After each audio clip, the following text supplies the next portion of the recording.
So what's up, YouTube? We are back with our first podcast here. I'm Dante. This is Stephanie. Razul. We're gonna be talking about friendships, family, and relationships. Now, we're gonna hop right into it. We're not even gonna bullshit about it. So today's topic, we're gonna start off with friendships. Okay, so what should you do? What would you do if your friend doesn't like your spouse?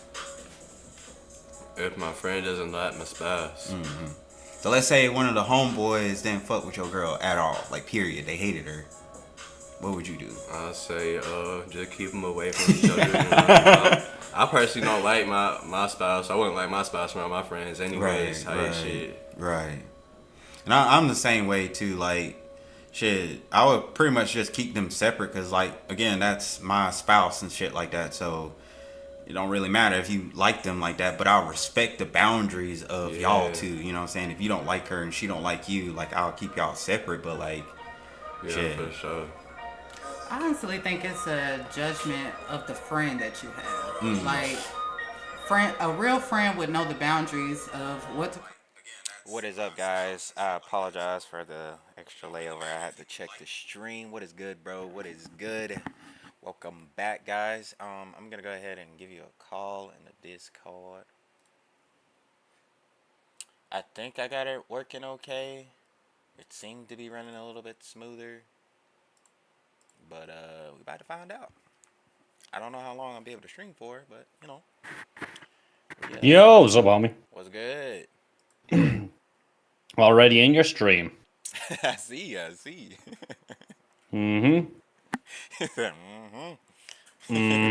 Proud. I got some extra videos for you if you want to have a gander at them. Hell yeah. So I have the initial few I sent you, and these are a load of Reddit ones. So I think they're handier for copyright. Alright. So you want to just go ahead and hop in a couple of those? Yeah, just check the chat. I'm just sending them to you now. Man, I wish it was just like a handier display for like the Reddit videos as opposed to just having to go to the actual site and load up all the comments. Then again, sometimes written in the comments can be funny. So how's Dante?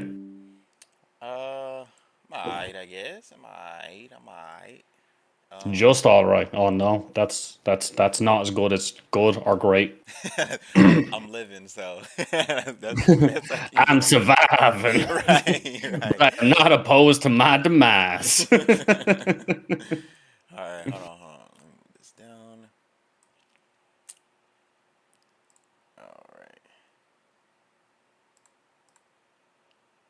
Oh, in transition. Sexy.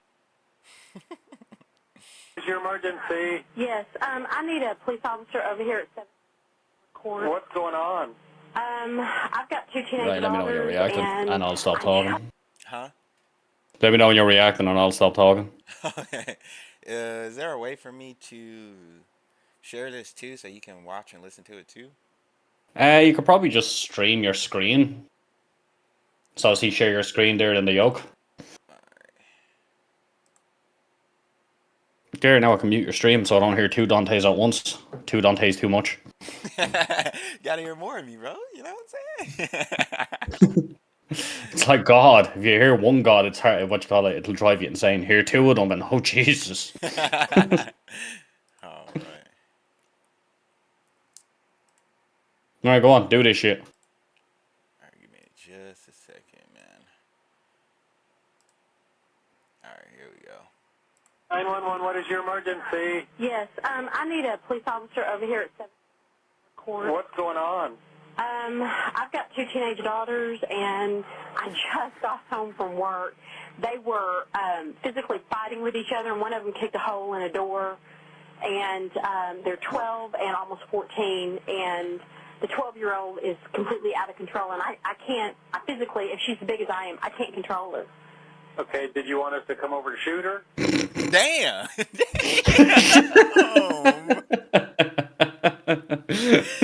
Damn. Dispatch.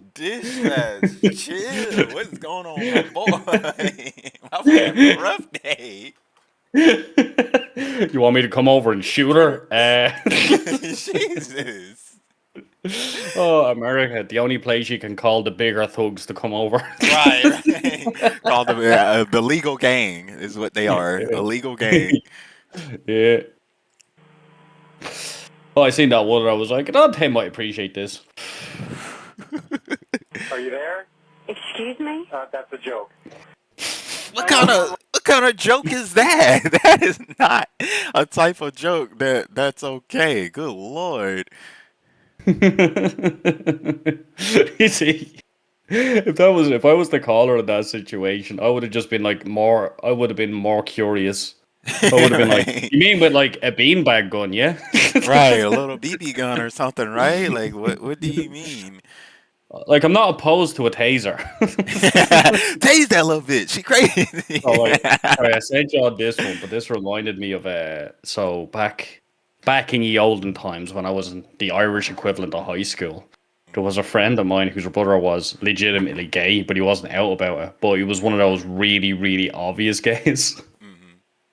So this just reminded me of him because my mate was in denial about it. He used to say stuff like, "No, he's not gay. He just acts that way so he can he can hang around the girls, you know. That's what it's about. Yeah, he's super straight, but like in what you call it, in a pack of lads, his brother was essentially this one duck." Just play the video and look at the thing, you'll understand. You've probably seen it yourself before. Maybe.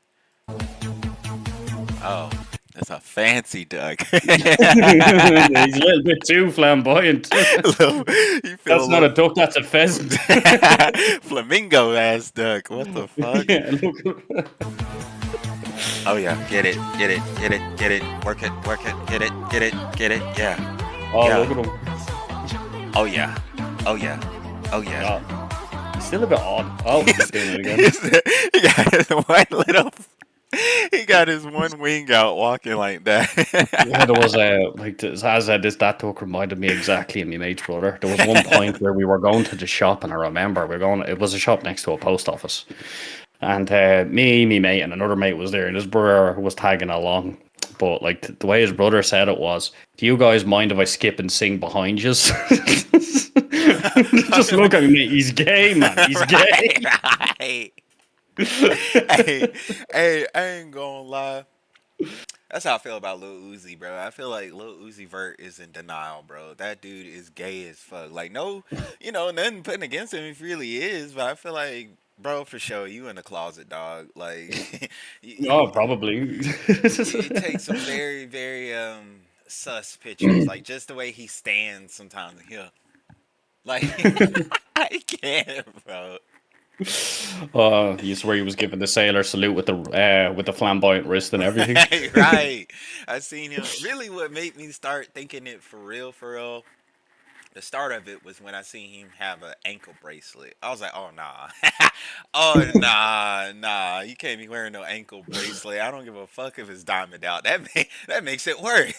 That means I went to prison. Yeah, but why did you go to prison, though? Right. No. Did you want to commit that crime, or were you hoping something else would happen? Get me in there with all those sexy dudes, right? Like, what the fuck? The first thing you gotta do when you get to prison is find the biggest guy and try fuck him. And if it fails, he'll fuck you. That's a win-win for little Uzi. What kind of advice is that? Find the biggest dude in there, and you fuck him. You try to fuck him. You have to let them know it's about dominance. It's not gay. It's not gay. I'm just dominating. But do you remember those like super homophobic dudes? I don't know if you came across them. The super phobic dudes who were just gay. Oh, The yeah. whole time they were gay, and they'd be like saying the fucking weirdest shit sometimes. There was one time I was in the So good. class. Oh, fuck him. But not like that, though. You know what I'm saying? If I was like a girl or something. Like, what you Well, mean? there was this one lad in class one of the days. This would have been when I was about 17, and there was two, once again, in the closet gay guys in class that everyone knew was gay. It was like, they were the type where it was like, we don't even care that you're gay. We care more about the fact that you just don't admit to it. Like, Yeah. yeah. No one gives a fuck, but there was this other guy who was secretly gay, but he was like mad homophobic, and he used to say the weirdest shit. And one of the things he said one of the days was, I'm gonna go outside the George. So the George is like in Dublin, and there's like a big gay club. I'm gonna go outside to George and fuck a man in front of you just to show how disgusting you look. And we're all just looking at him like, we're all What? just looking. We're just looking at him. It was like to show how disgusting they look. Yeah, yeah. You're just sitting Yeah, there. yeah, right. It looks so gross. Yeah. Like Yeah, yeah. I feel like it's a little gay for you to get hard and then do the thing. I mean, you gotta get some type of excited at it. So Oh yeah. Oh man, there was like there wasn't two African lads, but one of them was super homophobic, and I used to always wind them up an awful lot. So wind up is essentially just like poke for reactions. So I used to blow him kisses and everything. And like there was one time we were in class, it was business class, and we had a northern teacher, Miss Trainer. So she sounded a little bit like this. But while she was looking at it, while she was doing it, so like he had a thing where he was like, "I'm gonna kill you after school. People don't fight like I do. I bite." So that's the way he used to say it. So I used to just like one. But we were in class anyway, and the teacher turns away, and I pull up my short, lick my finger, and start rubbing me nipple. oh my And god. he's looking, his face drops, man, and then he just says out loud, "No, no, no, no, no." And the teacher looks around. Around my school, there was no snitching, so he couldn't even say why he said that. Right. He got bollocking off the teacher. he said, "No, no, no." No, no, no, no, no. We had another mate as well. There was one time he was like, "Man, I'll fuck you up, man. I'll fuck you up. People around here don't fight like I do." And my mate came around. He was like, "Yeah, fuck him up." We'll say his name was Johnny. We'll say, "Yeah, fuck him up, Johnny." And he was like, "Yeah, I'll fuck you up. I'll leave you sad." And then like, your mate goes, "Yeah, fuck him in the ass." And he goes, "Yeah, I'm gonna fuck." Wait, what the fuck? And then everyone started breaking the bollocks, man. He went pure red in the face, like. Oh, good times. But yeah, that shit reminds me of some of the kids you grow up with who are clearly gay. Right. Super denial about it. And what's crazy is that we had this one gay kid in elementary school. I think his name was Daniel. He was actually pretty cool and stuff like that, but he used to get bullied a lot and stuff like that. Not because he was gay, it was because he had like a defect on his ear. And what's you laughing for? How the fuck is that funny? I was just like, that feels even worse than bullying someone for being gay. Hey, kids didn't give a fuck back then. They were roasting on him almost every day Oh yeah, and you stuff know, like fucking that. kids are like, man, fucking they laugh at you because you have no parents. Right. Yeah, go on. Sorry, I interrupted you. Go No, on. you good. I ain't gonna lie, yeah, kids are fucked up, bro. But like the thing is, kids are very transparent. Like they don't give a fuck. Like they'll tell you how it is. Ugh, you stink. Like they don't Yeah. give a shit. Oh yeah, as well as like when kids misinterpret stuff as well. I even remember I did it when I was a kid. There was a racial slur that I didn't know was a racial slur back in kid. You probably haven't heard of this one because it's like a very niche one, but it's like specifically for Africans. Now I don't know if I should say it or not. Probably But, not because I'm on YouTube. I'm just gonna type it into here, right? Right, you see it? Hell yeah, that's racist. I didn't know that was racist. I just thought it was like for someone who has big, and then it was the Yes. first time. It was around like 11-year-olds where I first seen like a black person ever. Like apart from that, it was like National Geographic when they go around to the African tribes and whatnot. So like, he had a parent teacher meeting, and I started calling him that, like, because he was my friend, and I was just like, oh, that's his nickname. The parents were looking at me. My man gave me such a hike when I got home, and I didn't know why. What the fuck? I thought it was just a thing to, show we're friends. Yeah. I thought it was like calling someone Tomo because his name is Tommy. I mean, I ain't gonna lie. It's like it is, but it really isn't to me. Like it is because of like most generally black people are like that, but for the most part, like here in America, like if you said that over here, we probably wouldn't even register like it as a slur unless like you really thought about it, like, oh. But for the most part, not really. Yeah, what you call it? The black lad wasn't the only one I called that. There was another white lad because he had big, lips. right. So as I said, it was like one of those innocent, I didn't know I was racist moments.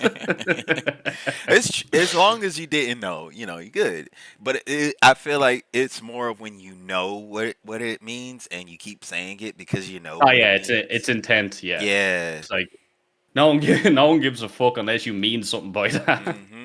Easiest way is like when someone slags you and then you slag them back and then they get pissed off. It was like, all right, I didn't mean it that way, but what way did you mean that other thing that you said? Right.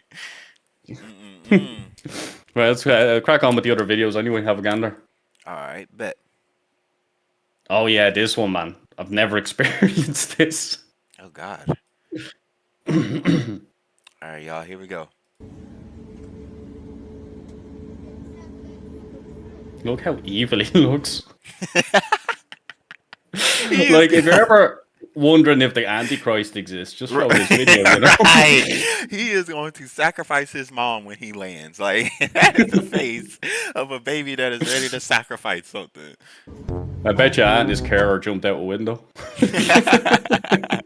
he gonna walk over to that emergency door and just open it and smile with that face, he's gonna, just like that, and open that door.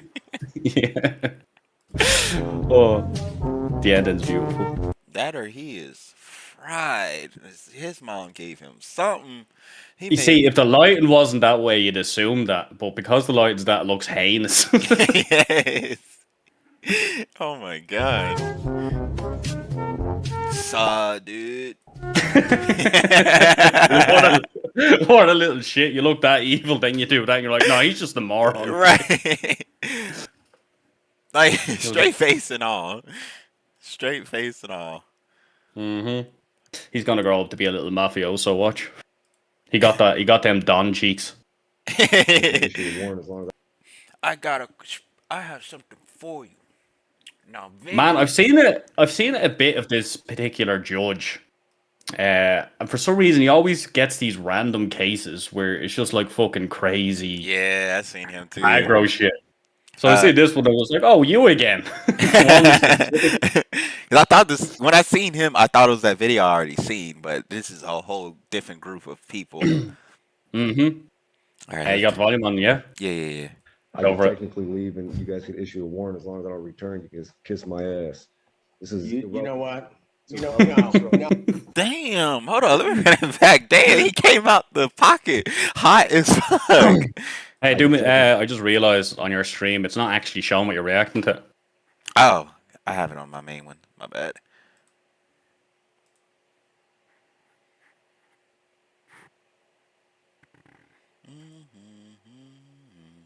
leave, and you guys can issue a warrant as long as I don't return. You can kiss my ass. This is You know what? No. What the fuck did you just say? Nah. There we go. You don't come in here. You don't. Okay. Well, damn. That boy is ready to go to jail. That's all I could say. He's so like far. Lil Uzi. He's secretly gay. He's looking for the biggest lab in prison. right. He ready to go see some men. Like, good lord. He want to see some real sweaty buff men right now. Cause what the hell? That's contempt. I'm gonna keep saying stuff until my arse is like split in two. right. Oh. Another 93. That's another 93. That's another. Damn. You really wanted to go to jail. Look at Jenkins' reaction in the Right, bottom left. right. I was making the same face. Bruh. Oh my god. He's doing an impression of how this lad's gonna be in prison with his mouth wide open. Right. What the hell? The other dude just disappeared. He just said, I don't even want to be on camera right now for this. Oh, if you keep listening, you can hear him screaming in the background. 693s consecutive. Well, that escalated quickly.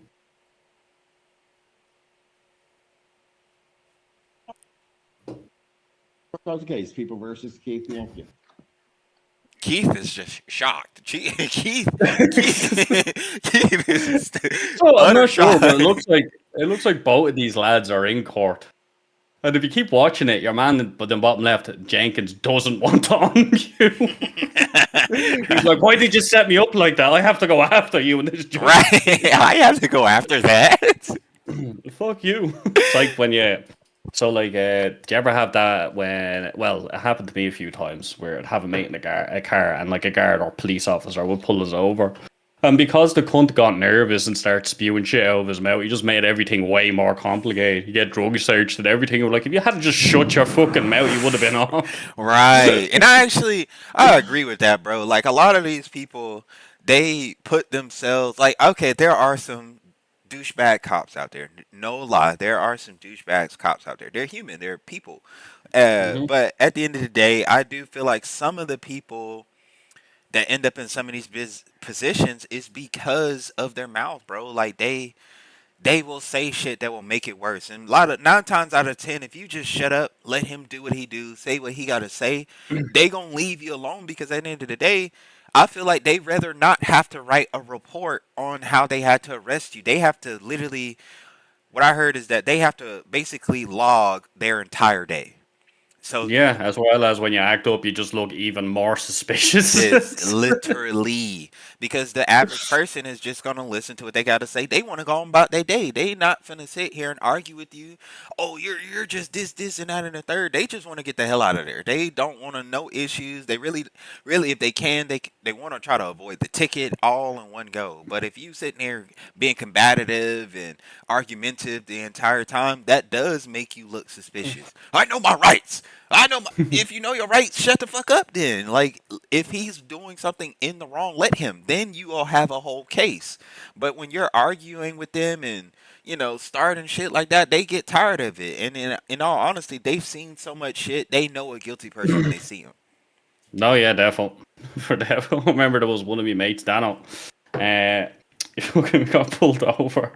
And he was asking me, oh, yeah, where'd you live? And I was like, oh, I live so-and-so. He gave me address. Can see your license? Yeah, it's, here you go. And then he asked me, mate, Dano, and then he made Dano pull the freak. What, do you want to know where I live, huh? What, do you want to know where I live? That's none of your business. I'm not driving in this car. And then I'm just sitting there like, what are you doing? What are you doing? He was literally just going to ask for the address, and then he was going to leave. Right. No, this is just really, you're just doing this because you're racist. Me mate Dano was black, like, so. So we just ended up getting fucking drug searched. Didn't find that, and honest. The guard looked confused, and I was just like seething with anger at him. I was like, "Shut the fuck up, please! You are making it 10 times worse, bro. This man's gonna do it. He gotta do it. He gonna leave us alone. He really don't want to mess with us."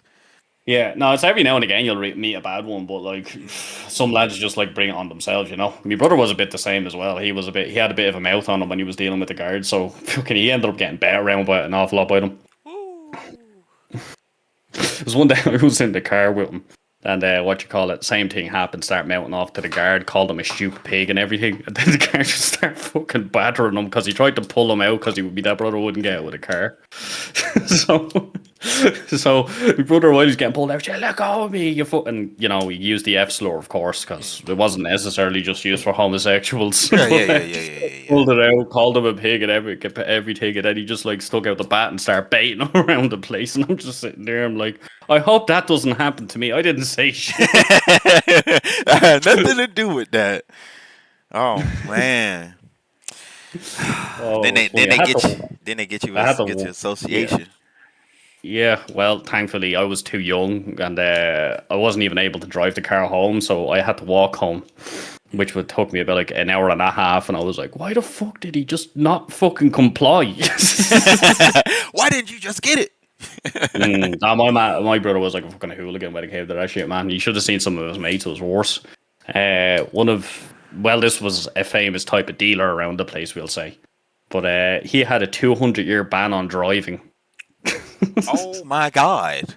They said don't ever be on the road. Well, that's the thing though, because like the fucking law is kind of stupid over here. So all they do if they catch you on a driving, well, I don't know what it is now, but back then if they caught you on a driving ban, they just increased the ban. So when he was like, sure, I'll be dead by the time the ban's up, so he just kept driving anyway. Every time he got caught, he'd get a small fine, and he'd be like, we're adding 20 more years onto your driving ban. He'd be like, yeah, sure, grand. See you next week. That's right.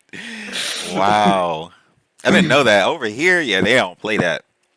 Mm. They do not play that. Like, actually, that's like this reason why the second time I went to jail is because we were driving around, and at the time we didn't know there was no insurance on the Mercedes, but because the person we bought it from, he didn't have the title yet. He had to, order a brand new title, and Hmm.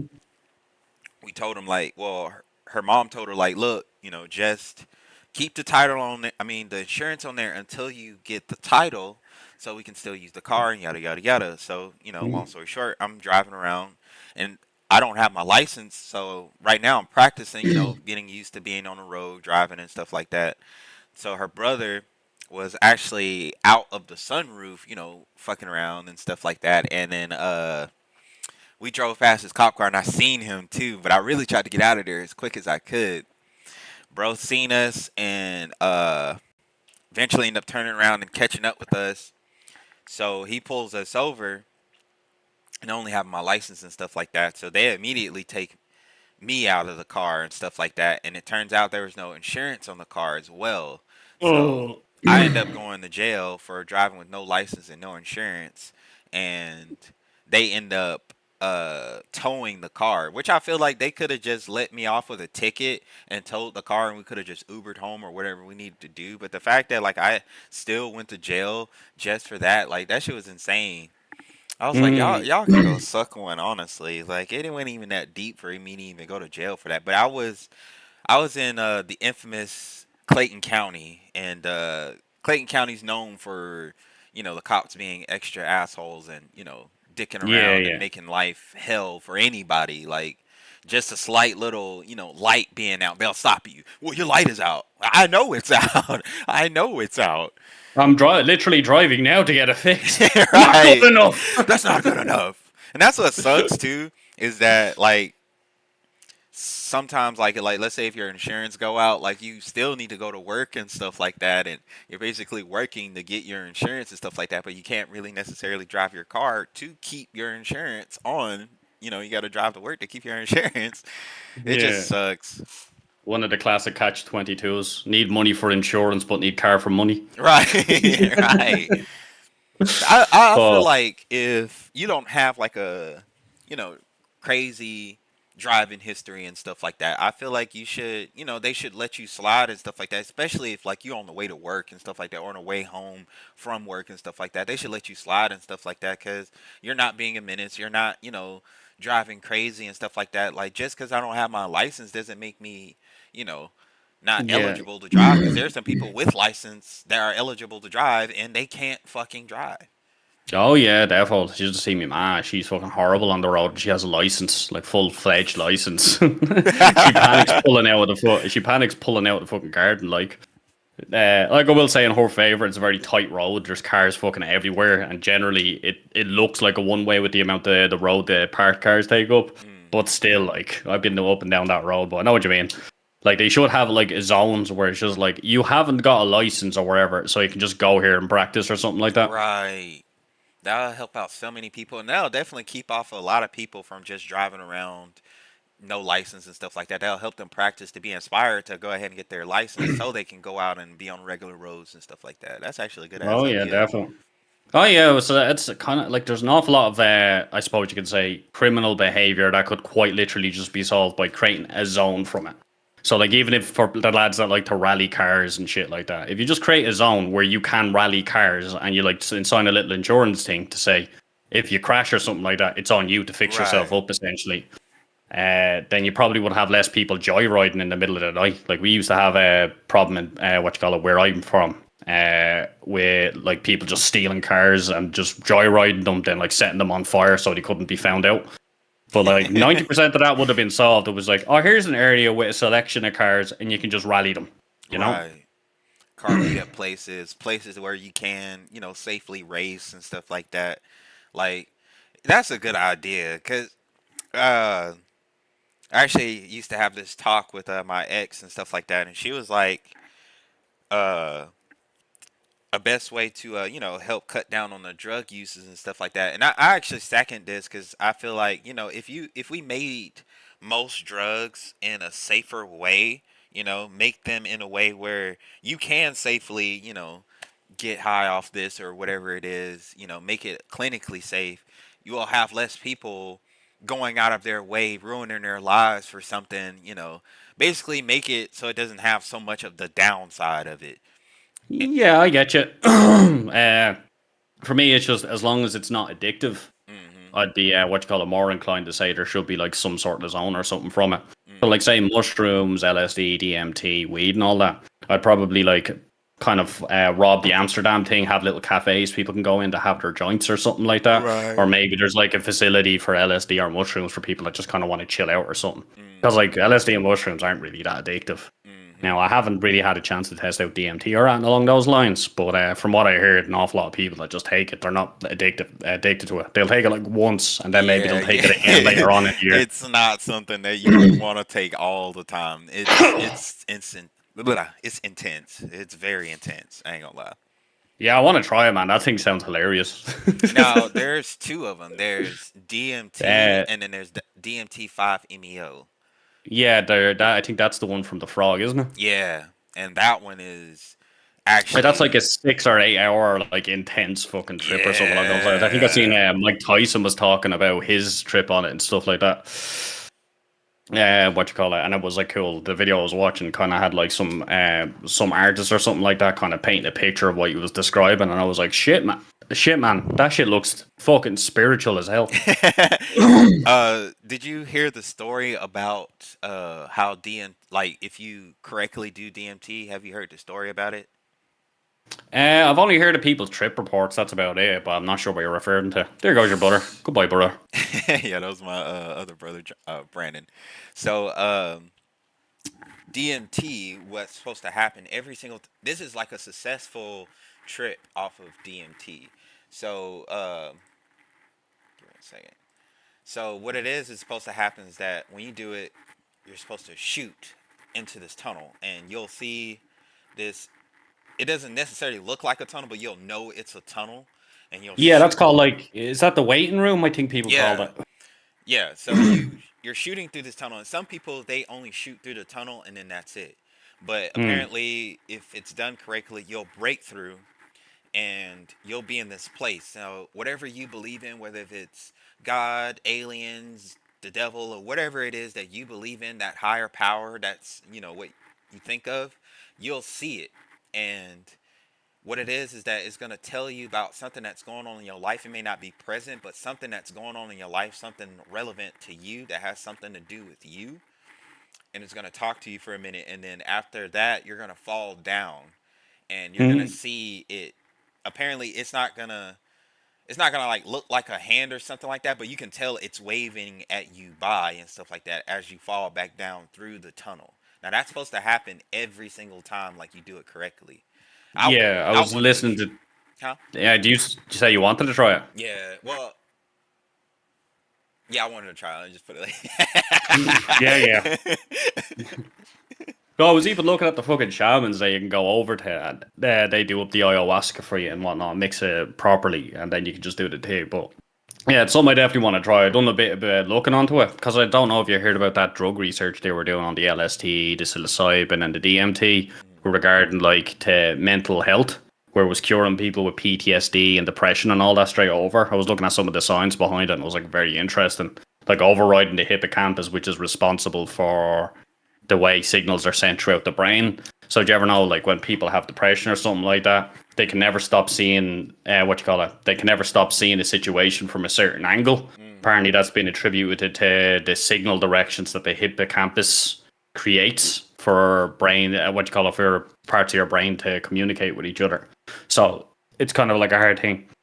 Oh, there's Hera Gaming. Yo, what's good? What's good, bro? What's good? Ain't seen you in a minute. What's good, bro?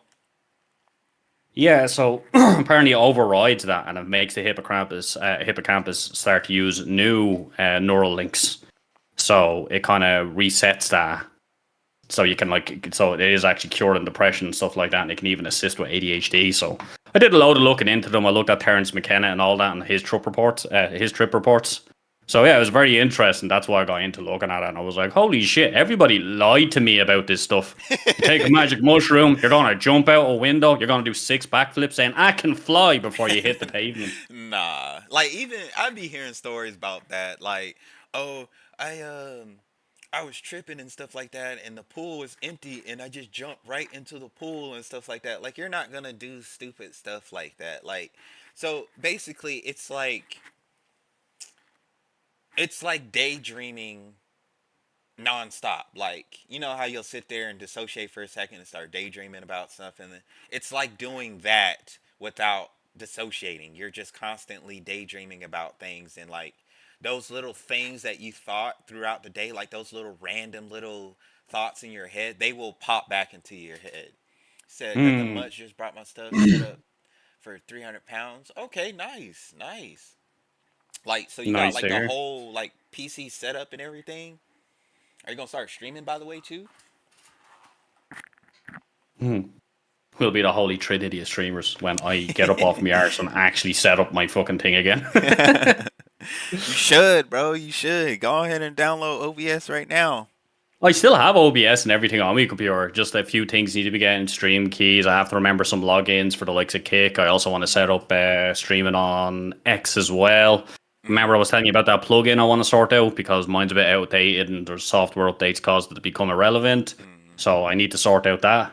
Because, like, man, this plugin's amazing. When I was using it, it was absolutely no extra usage in terms of CPU or GPU or anything along those lines. It was almost like it just grabbed what you were streaming and just sent it four or five different ways. So You have to send me yeah, a link probably. for that. When I sort what you call it, when I sort it out, sure, I'll send you on the thing anyway. So that way yourself, you don't have to worry too much about the extra resource drain. Yeah, But because back, I go definitely on. feel like that is a major problem with the computer. That's why it start running hot so quickly. Is because I'm streaming and I'm playing the game all at once, and it's trying to put all of that out on 2 to 3 different platforms. So that's why I Does always your end up. computer sound like there's a little man saying 10, 9 as it gets louder and louder? Actually, no. Actually, no. Yeah, I'm No, probably really. gonna All show as right. soon as I get my other stuff, like my webcam and new monitor and stuff. Okay. Yeah, make sure you get yourself a decent mic as well. Oh Sure, yeah. M7's always a good one. That's the one I have. How much did As you you can pay for tell, I yours? sound crisp. Oh I yeah. think it was 150 to 200. But I Mm. think this exact mic here is probably a bit cheaper because there's newer models out now. Okay. Okay.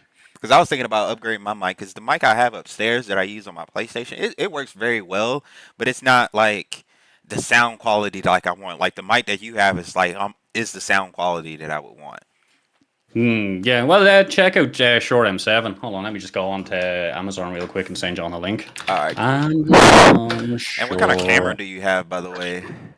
It's fucking, what's it called again? The Logi C2900 or something like that. Oh, let me check Logicam. Does it stay? Yeah, C922 Pro Stream webcam. All right, hold on. Do, do, do. Oh, God. I think that's a newer model.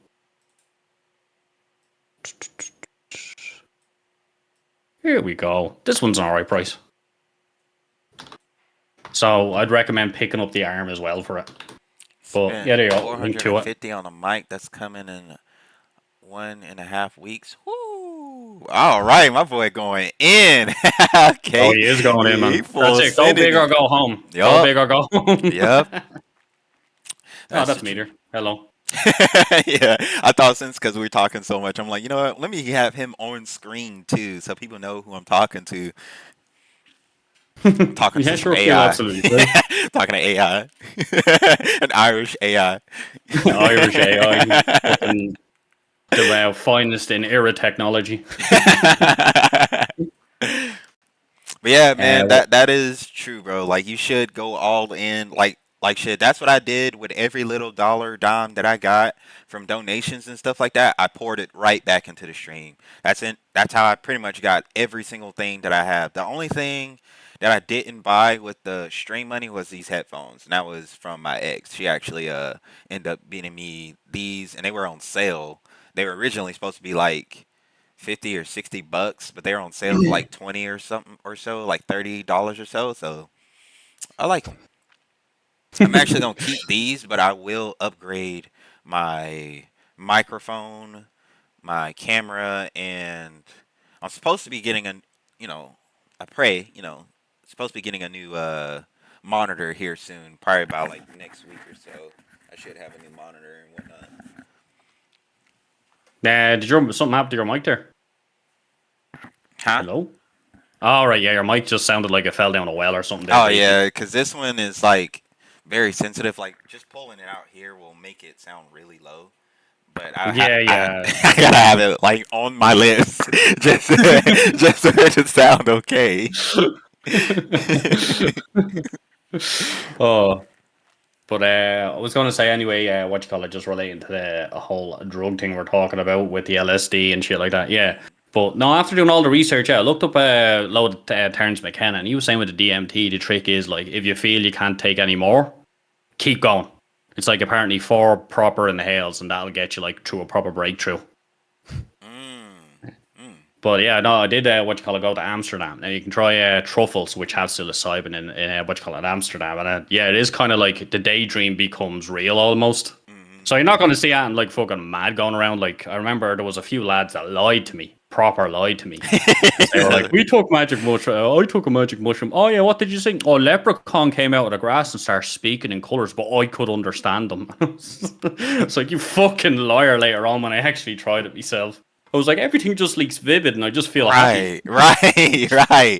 It's nothing like how people make it seem. Like, Oh man, like go around the red light district, off your tits on psilocybin, and you'll just be sitting there, just like, wow, everything's like a fantasy world. It's like one of those steampunk fucking carnivals. Although me and my mate fucking embarrassed ourselves. Like I just wanted to chill out in the room, but he was just like, I wanna go on a walk, and I'm like, all right, fine, I'll keep you company. So we had to get on a ferry, which felt like it took hours when realistically it only took 10 minutes. So we got on there. Then, like, I couldn't see out the window or anything along those lines. I could just hear the rain pelting off the thing. Then I got off and I was like, it's not even raining. What am I doing? We went through the fucking, what's it called? Fucking train station. We went through the train station, came across the stairs, and man, this stairs looked fucking huge. Me and the was like, oh God. I was like, Jesus, the size, and he's like, oh God, I don't think we can do it. So we fucking was like, oh Jesus Christ, that's the bouncer stairs. He's saying not tonight, lads. And then we just ended up climbing it, went around, had a lovely walk, went back, woke up the next morning, went to the same steps, and it was like up to our like fucking hip. We're like, why did that look so big yesterday? It was absolutely great though. But yeah, everything just felt like more vibrant and shit like that. Yeah. It's so hard to price, man, when you see the boards. Like the boards at the red light district, the window girls just tapping on the windows and everything. When you see them, you're just like, holy fuck, this place is a fantasy. Especially when you're on the psilocybin, like. I definitely love the the trippy looking things with the how to describe it. It's like shapes and stuff like that, but it's mixed with a bunch of colors and it's constantly moving, changing to different shapes and stuff like that. You ever seen those videos or like pictures? Oh yeah, I know the one you're on about. There's a specific terminology they use for it, but I always forget. It's like one of those little telescopes that you used to look in. You rotate and it show all the colors kind of joining and shit. It's not kind of like Mandela, but fuck, I can't remember. I know. I should know this. My fucking Celtic ancestors are pissed off right now because that is like a key thing about ancient Irish design. Oh really? Oh yeah, it is. Back in the old Druidic days, to the Celtic Church, they were fascinated with those types of designs. So if you look at like, say for example, if you go look at the Book of Kells, I'll get you a picture of the Book of Kells now, and you can have a look at it. All right. But you'll see that kind of design appear.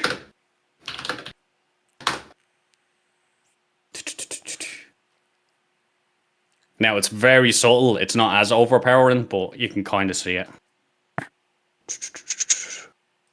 Copy images. Boom.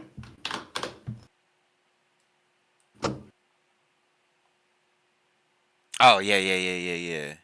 So like if you click on that and you actually look at the lettering and stuff like that, it's kind of hard to see in this one, but it has an awful lot of those in it. So I forget what it is, but it's to do with that, but the word has to do with those telescopes that the old ones that used to give kids and shit like that you'd rotate and it'd have all the colors joining in weird ways. Yeah. So what I like to do is I like to put that on YouTube or just let that run and have my music going and really just sit there and meditate. Like I'm not gonna lie, like through my whole experience of doing it, like I found what I was looking for, you know, everything that, like, all the knowledge and stuff like that that I was searching for, because that's pretty much why I was doing it, just to try to think on a different level. I guess you could say a higher level than what I would normally be thinking on and stuff like that. And it definitely did that a lot. Like, I don't regret my whole time of when I was doing it because it gave me a new perspective on life. Like, I definitely don't look at life the way I used to before I started it, to be honest. Yeah, well, that could be attributed to the hippocampus thing I was telling you about, because that regulates the signal sending. So people have reported that they have a new perspective, and what they noticed from brain scans was the signals were sent in a completely different way altogether. Do you get me? So like they were almost more optimized as you grow up, because you know when you're growing up, shit happens, and it just kind of paints a perspective for you. Yeah. So yeah, your hippocampus doesn't let you escape that, unfortunately. So people that were given like clinical severe depression were just cured for like 6 to 9 months, some permanently. But like, man, imagine that you take one dose of something, like a heavy dose of mushrooms, and then out of nowhere you're not depressed for 6 to 9 months. Maybe I need to start doing that again. Get that heroic dose of doing. I seen shit. I seen stuff. I know stuff. I seen Lil Uzi sucking a dick. All right, let's continue on with some of the reactions, yeah. All right, we got this one right here. All right, give me a second. I gotta pull it back up. Change my windows. Just like this, that specific police department you were mentioning earlier on, the arseholes.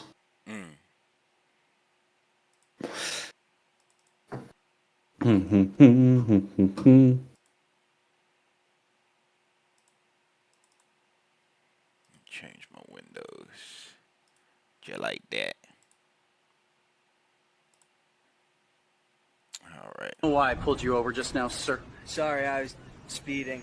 I'm gonna have to write you a speeding ticket. Because my wife is giving birth to my son. Hi. I was wondering if there are any mothers here who are giving birth. Yeah, I don't think the reaction thing is working. Oh yeah, there we go. Never mind. There was delay on the stream, sorry. Oh, okay. Oh wait, actually, yeah, it's not centered though. Oh, shit. We have to like properly set up your scenes to avoid all this awkwardness. It shouldn't have did what it just did though. Like, it should have already been set correctly. I slick don't know why it just did that. You know what I used to do as well, actually, because there was like some issues I had, like especially when like stream elements go missing, and then you end up with this horrible blocky thing between stream transitions. I used to just have like one master stream, so I do like a little test to make sure everything was functioning, and if it wasn't, I just go to my master scene, and I would just turn on and off what I wanted to do. If you get me. So if I wanted to react, I'd turn off the gameplay, turn on the react, and I just kind of have them layered so you couldn't see the one behind it in case I fucked up how you turned them on. Ain't nobody going to see my porn. Yeah, I ain't gonna lie, I do not watch nothing on this computer. I don't even bother to like look up anything dirty because of that could happen. And on top of that, it's my work computer, so I just rather not. But my phone, I don't know. That might be a different story. My phone might get me sent to jail. I go incognito mode. All right, let's finish this video. A lot. Oh, thank God. That's excellent. Hey, hon.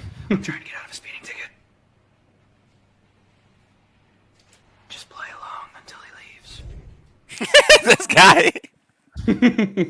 Persistent. He said, I want to know. Yes, to be sure, you know. That's hilarious. You're late.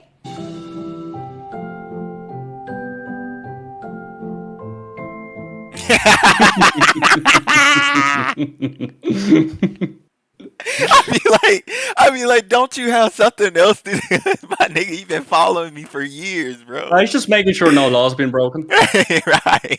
He's just making sure everything's fine.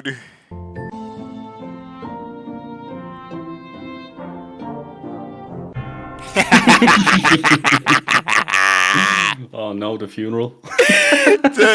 Tell me you're petty without telling me you're petty as fuck. Look at him in the back there. Right. Oh, kids are going off to college.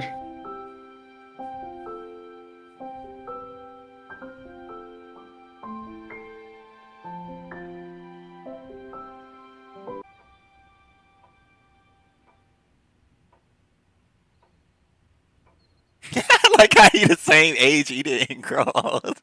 That's what I thought when I seen this. Was like, he just doesn't age. This man is literally a robot. This man, this man is a sentient being to make sure everything is okay. Like, he's not playing. Imagine your man was a schizophrenic the whole time. Right. And the police wasn't even there. He didn't even have a ticket or nothing. All right. I'll let you off with a warning.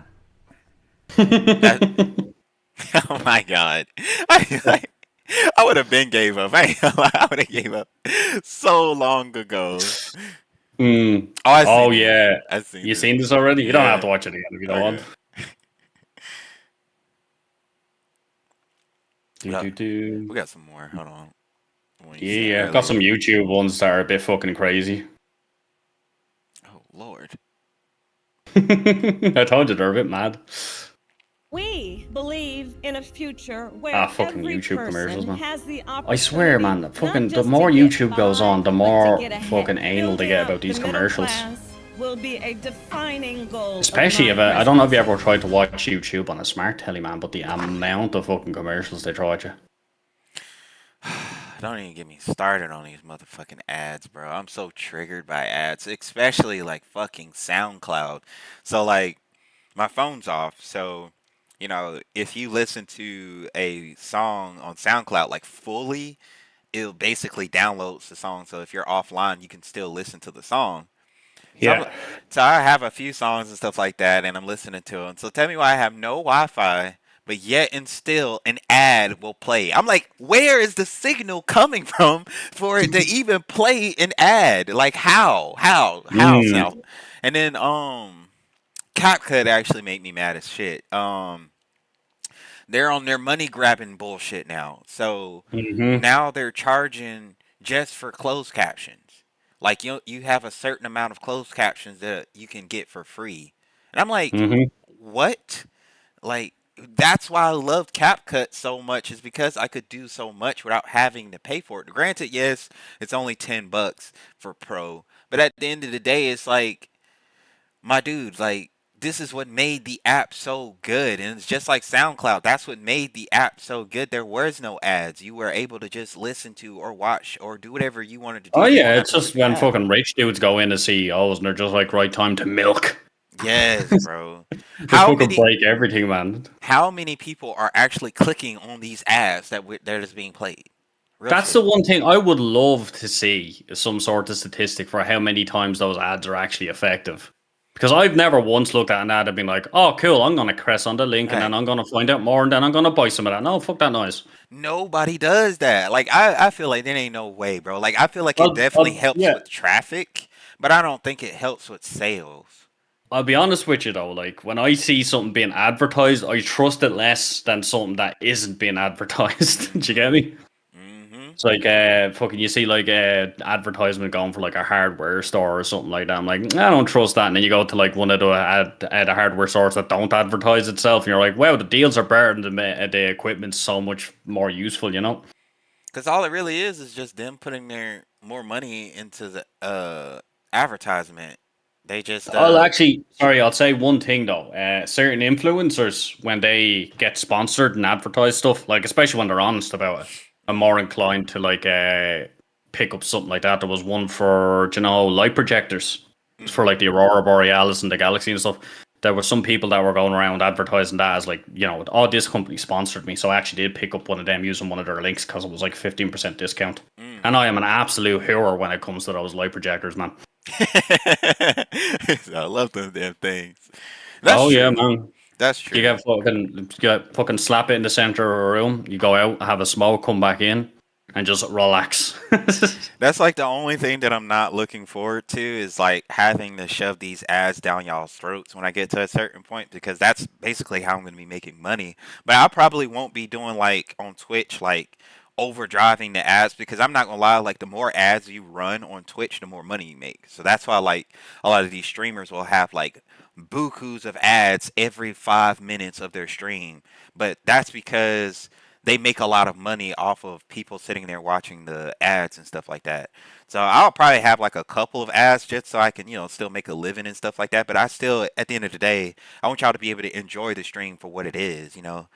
But Yeah, the only thing I'd say is, and this is what I used to do because, like, I got a partner and what you call it. So I start getting loads of ads. So I start setting up that you can actually trigger the ad yourself, so it doesn't automatically go during something. So I'd have like, all right, I'm going to go take a piss or something like that, or I'm going to go downstairs for a smoke, or I'm going to fetch a drink. I'm going to play the ad now, and then when I come back up, it'll be finished. Like, so there wouldn't be anything happening on the stream, and people are going to wait if you're going away anyway. So, that's actually the best way to do it. Like when you need to take those little breaks, go use the bathroom, going for a smoke, or whatever it is that you want to go do, go make some food or whatever. That they should let it be optional of when you start, having your ads and stuff like that. Because then that can help you like take breaks in the middle of the stream. People aren't missing really good parts of the stream content and stuff like that because the ad is playing. No, like fucking Twitch got really bad with the ads. I don't know what they're like now, but like they should have a certain threshold. Like if you have below 500 viewers, you won't really get ads played because you're still growing. So the amount of times where I was like, you know what? I wish people would click onto my stream, even though I only have like at max 10 people in there or 9 people. So I'm gonna go into lobby streamers and see how they're they're doing. Press on like a 1 or 2 viewer streamer, which chances are it's 2 bots in there from like Dream Elements or wherever the fuck. You go in there and then you're instantly hit with an ad that's like 30 seconds long, and you're just like, why? Why do I don't even know this person. This is the first time I'm in here. Why you hitting me with an ad? Right. You get me? That shit's just gonna like fucking kill growth. I kind of regret becoming a partner after that because I noticed that my growth was actually shrinking.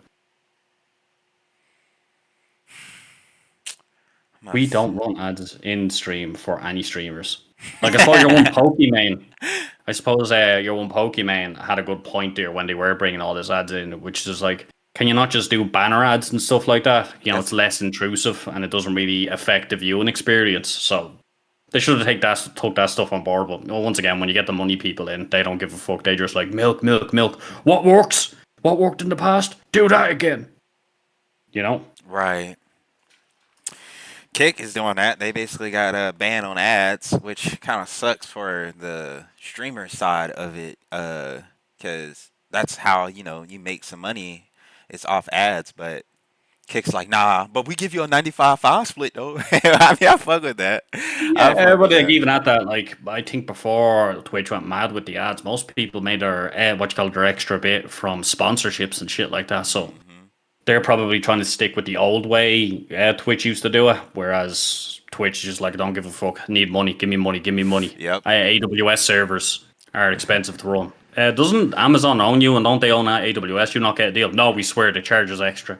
Right. Really? We're making money for them. This is why we're doing it. they struggling because Amazon want more money out of it. Fucking beating them, man. I remember I seen the new fucking split for the Amazon Prime subscriptions, and for Ireland, it was like 20 cents per Amazon Prime subscription. I was like, what?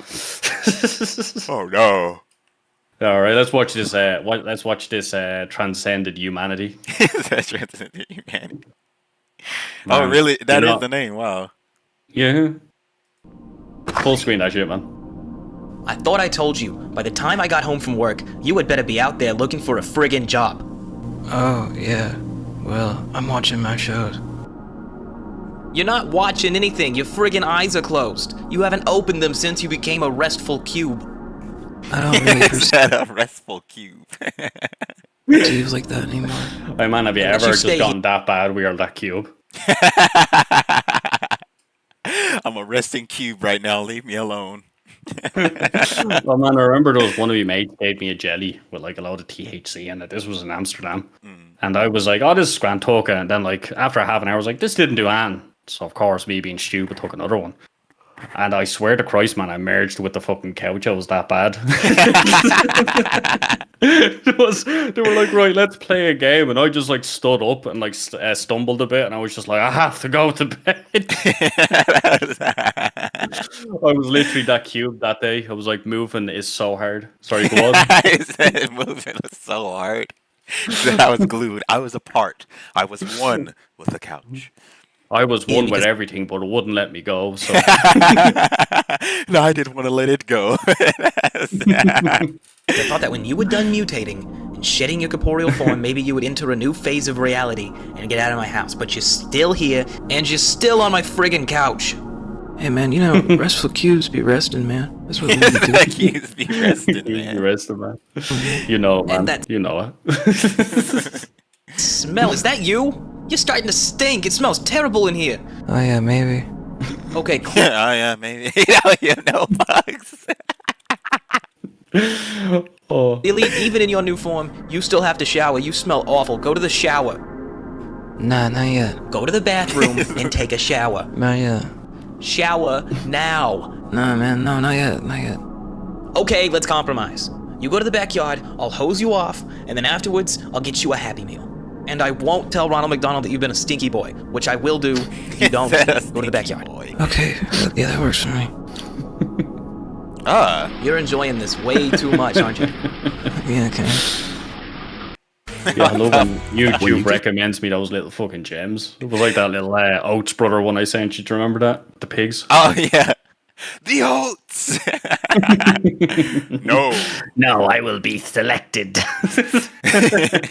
No, brother. They will slaughter you. I have seen it myself. They feed you and fatten you up, then consume your flesh. Consume your flesh. They are not gods. They are no different than the red devils that attack us and the chickens. This is voice the whole time is what was killing me. Here we go. And my mate's like a CG artist for a variety of different companies, so he always finds these random 3D ones. So, go on, listen to it.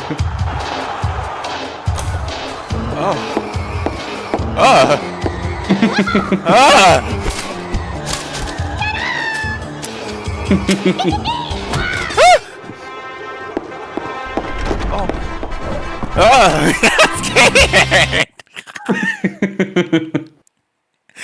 Sporadic movement. What's with his face?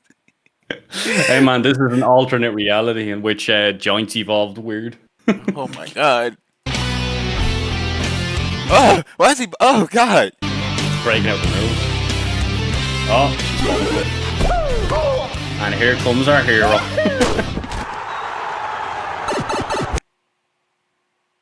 She just shot him. What the fuck?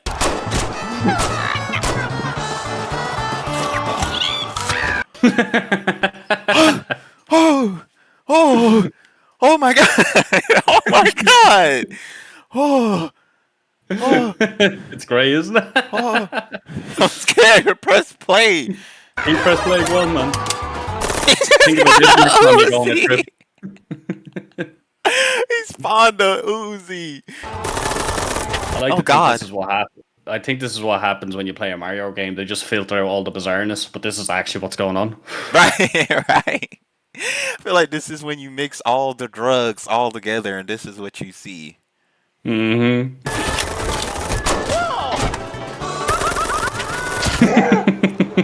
Oh no. Ah!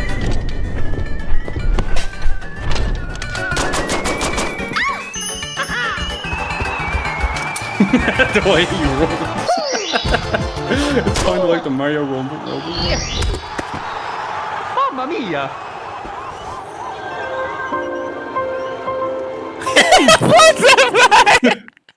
Hey, check it out. It's Little Uzi. Right. What the fuck did I just watch? That's not over.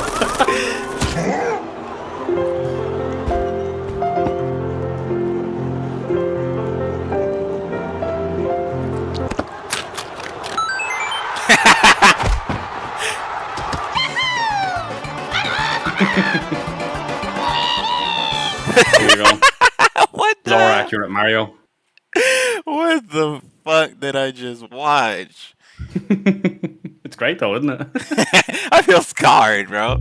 Zero accounting software helped put me on the right path. Remember that, Jordan, your next It's trip, easy man. to Trust find me. your Definitely all in one Right. place and get Stay a away from clearer YouTube. financial picture. So find the power in your numbers and open the right door. I'll be honest with you, with the next zero. video, this one here, Have you guys?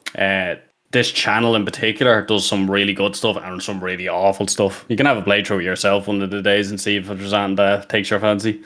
But this one was pretty funny. Oh God, what am I about to go on? What type of adventure is this about to be? See, the Have you guys dude seen my listening to the audiobooks is like me in my early 20s. Butt plug? I borrowed your butt plug. Oh, then what's wrong with Mike? Oh my God, is he on scent again? Audiobooks. Wow, did you guys know that America was founded in 1776? Everyone knows that. I'm learning so much from these audiobooks, man. Have you ever seen Limitless? I'm Bradley fucking Cooper in Limitless, bro. I'm fucking Limitless. Why were you convulsing? I'm listening on 10 times speed. This is what Limitless must have felt like. There's no way you're absorbing any of Watch that. This. I'm going unlimited. Holy shit, have you guys heard about what happened to the Twin Towers? Did you not know about 9/11? Please don't bring it up right now. Oh. Sorry, guys, I went to public school. Josh's dad was in the... Yeah, I see you paused. Do you know, this stuff reminds me of, like, do you know the Gary's mod stuff? It's like the evolution of that. I feel weird watching this. What the We're just... North Tower. Fuck, I was so close. I'm using 100% of my brain. No, I'm What is using going on? yes, bro. I'm concerned on who the hell made this. Somebody need to check his hardware. Go through his search history. Check his computers, man. It's all creepy, but somehow still legal. Holy fucking shit, you guys really trying it! You can read audiobooks while doing other things like cooking or operating heavy machinery! Please, don't do either of those things! Check this out, I'm fucking with this new Bobby Flay tape! Watch this! Flame on! Jesus Christ! Flame on! What the fuck? More oil! I can't believe he burned our fucking house down. Hang on. Do you have the keys to the moving truck? It's okay, guys, I got it! I got a driving manual audiobook going right now! Damn, my asshole feels good right now. I'm using a... Okay, I love your reaction to that. You're like, I don't know whether to laugh or fucking cry. Right, I'm distraught. Should I call the police? Yes, I'm about to call 911 right now. What the fuck did I just watch? I like how good the faces look though. Oh yeah, he definitely went in on that. I know all that talent, and he used it on that. right. Oh, right. Let me switch to cameras. Well, I want to try to see if I can play the game again, but I'm not even sure if it'll work because I was trying to stream it yesterday, but the game itself kept crashing. Sounds about right. Which I take that over the computer crashing, to be honest. I mean, hey, I got an hour in so far. I might try. Let me see. Give it a bash. You have me on 2 platforms. Look at all that viewership. Let me get some bots for you. Hey, sometimes I've been thinking about, honestly, I've been thinking about botting out my TikTok just so I can go live on TikTok. You see, I don't think people should be botting, with the exception of TikTok, because they have such a stupid thing on it. Where it's just like, you need at least 5,000 followers in order to stream, and you're just sitting there and be like, come on, just let them stream.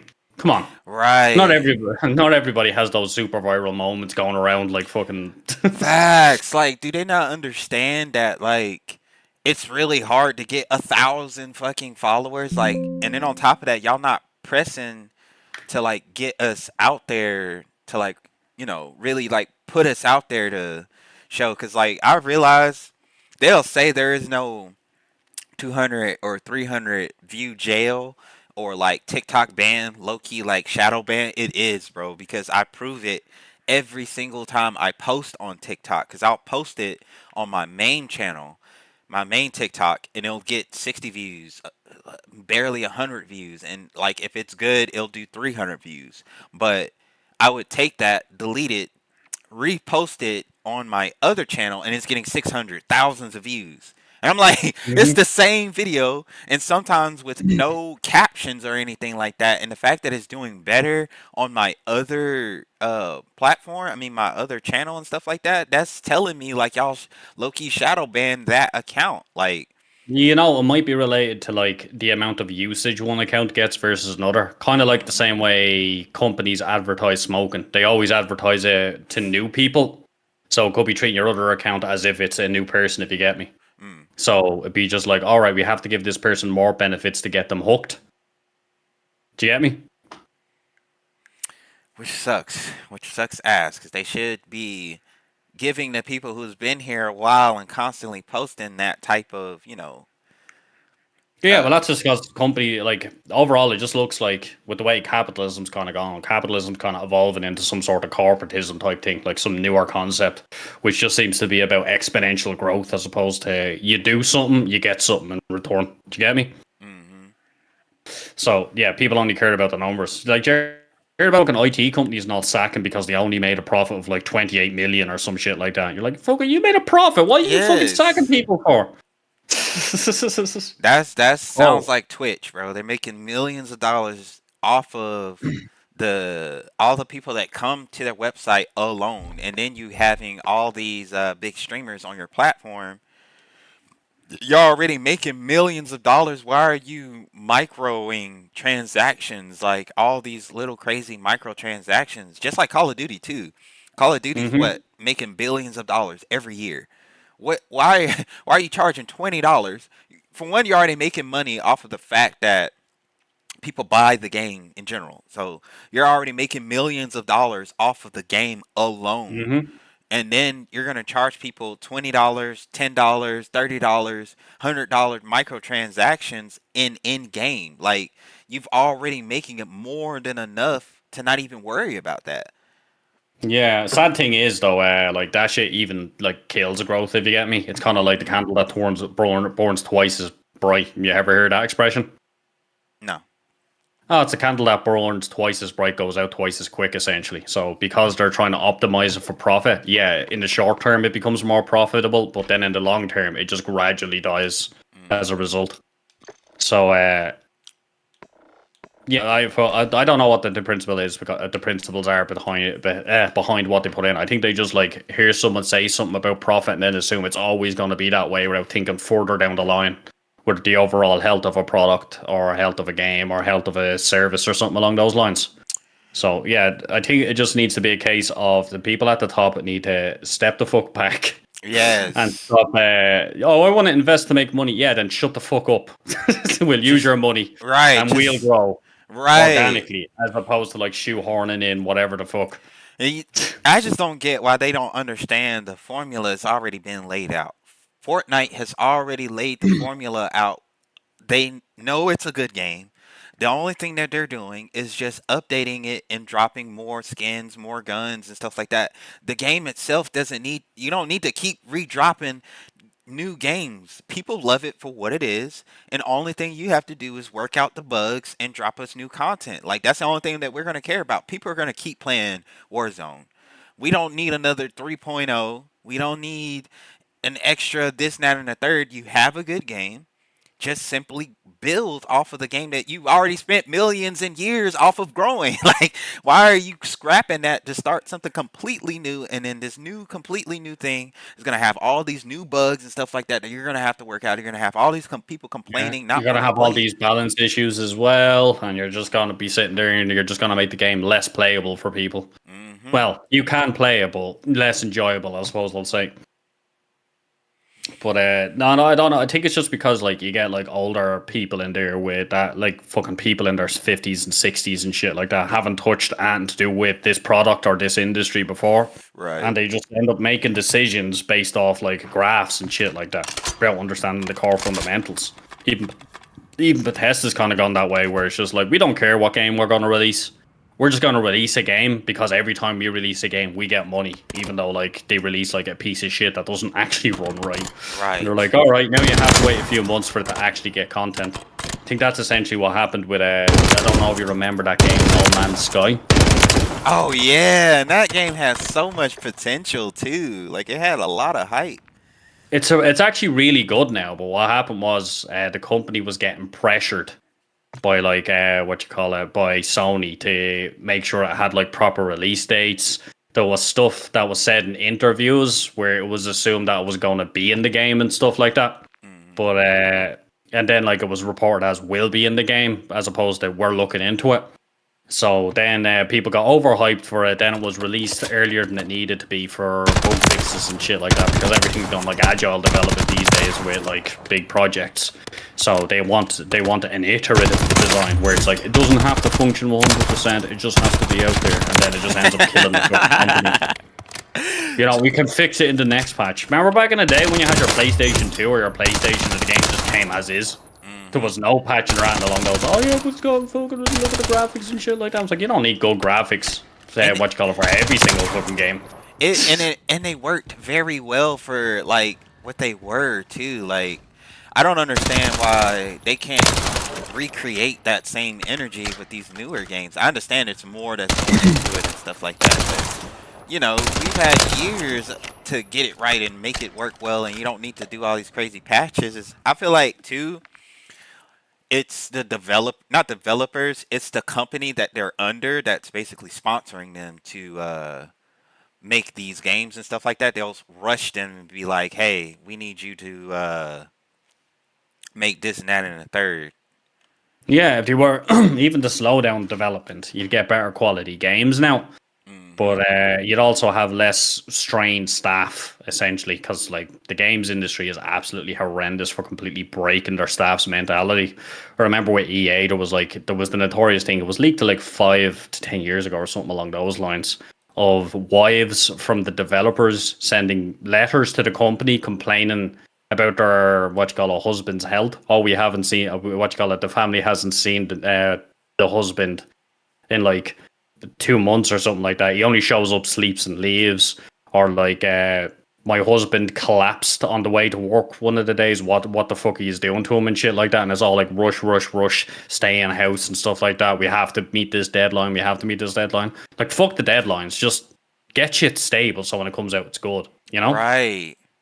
And it don't even be their fault either because they want to make a good game, but it's the developers looking for more money so they can like start it's the not developers, it's the main big companies that's pushing them to hurry it up. Yeah, it's management and upwards. Like one of my mates works in the games industry and he says this is always kind of a problem, which is like the directors. Okay, the seniors and the directors, they'll see some fancy new technology and they're already like, say, 6 months into development and they've already chose a game engine. And then they're like, oh, did you see Unreal fucking 6005? We should use that. And you're like, that will be a complete restructure. Can we not just port it? We can, but that might introduce a load of bugs. Just do it. And then out and over you do that. And they're like, did you see this technology done by Houdini? With game effects and stuff like that. I was like, yeah, but we're not using that, so this doesn't translate exactly, and it just like constantly delays and it stresses people out and shit. So you end up with a piece of work, you end up with a piece of shit game that's just like a patchwork of random little interests the leads had, if you get me. So yeah, there's loads of fucking issues with it. Bro, Call of Duty had my shit running at 95. 95% on what, the GPU? Hold on. I'm gonna do this. What's your graphics card? What do you mean? What's the name of your graphics card? I have no idea, to be honest. All right. You still playing Call of Duty? No, I finally ended it. I'm finna. All right. Well, I'll say the stream looked fine. I was looking at them. The stream looked fine. If you were seeing frames, it was probably just on your end. No, it looked crisp. Like I love the way it looks on here, but whew, then I was making it run at 95. I've never seen it up there like that. Yeah. Oh, that's just gonna happen. Also, make sure you update your graphics drivers as well. So you can, I think you have an NVIDIA card. So if you just get the NVIDIA control panel, it'll do, it'll search for updates for you. So an awful lot of performance issues can be fixed by that. So where do I go to fix that again? You should have an NVIDIA control panel, I think.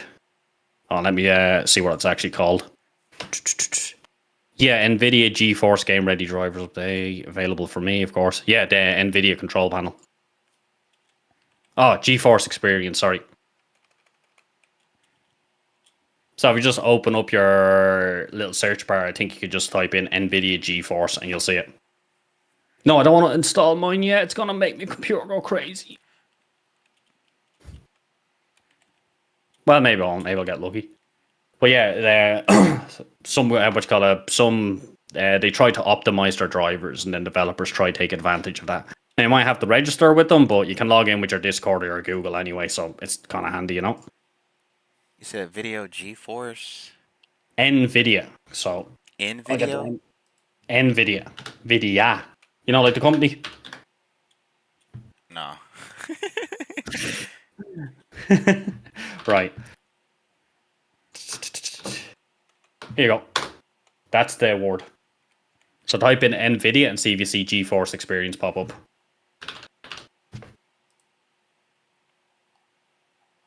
Second.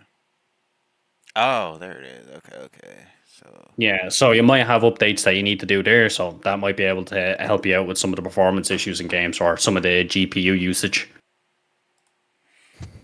Well, actually, yeah, that's probably why, for some reason, when I'm looking at Discord streams, I get fucking mad usage on it.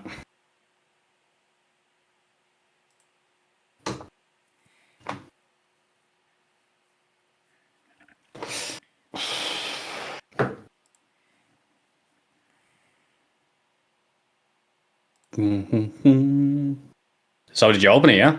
yeah. I'm downloading it right now. I'm finna re-download. Imagine this solved all your PC problems.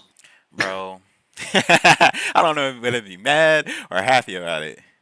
You just like press it, you press install, the dust comes out of your machine. You see like a little fucking Super Saiyan head appear on it. I was like, I'm ready.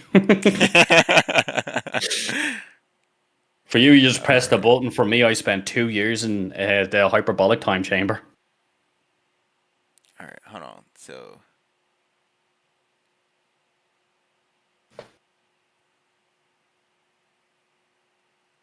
am I gonna be able to play Call of Duty through this, or is this just gonna help my stuff run smoother? So yeah, the game drive, it'll just get you your game drivers, and your game drivers is just software that dictates how your graphics card is used. So you're not going to be streaming or adding through this. It's just software for your machine that runs all the time. So if you just want to log in with Google there. Yeah, it's trying to right now. Cool.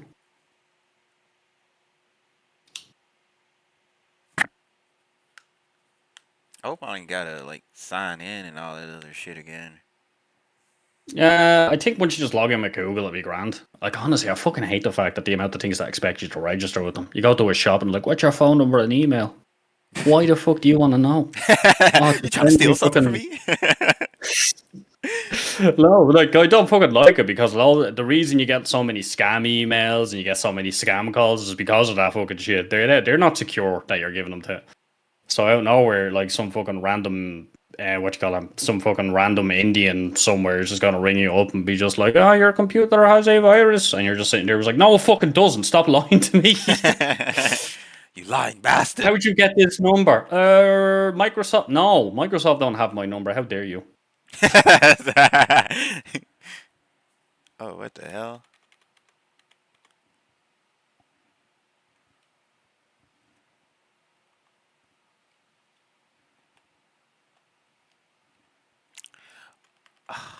It wants me to do it backwards.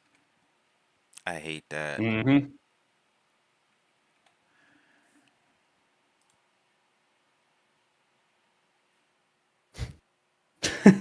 Click the object that does not repeat. There, frog.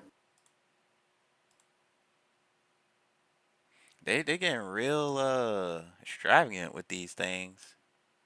Oh yeah, well, especially with like AI, you're gonna have some of those AI spam bots going around that are trying to log on to their sites and shit. So, try slashes, I think, instead. Let me try 0117 like that. Oh, there we go. Oh, there we go. Boom.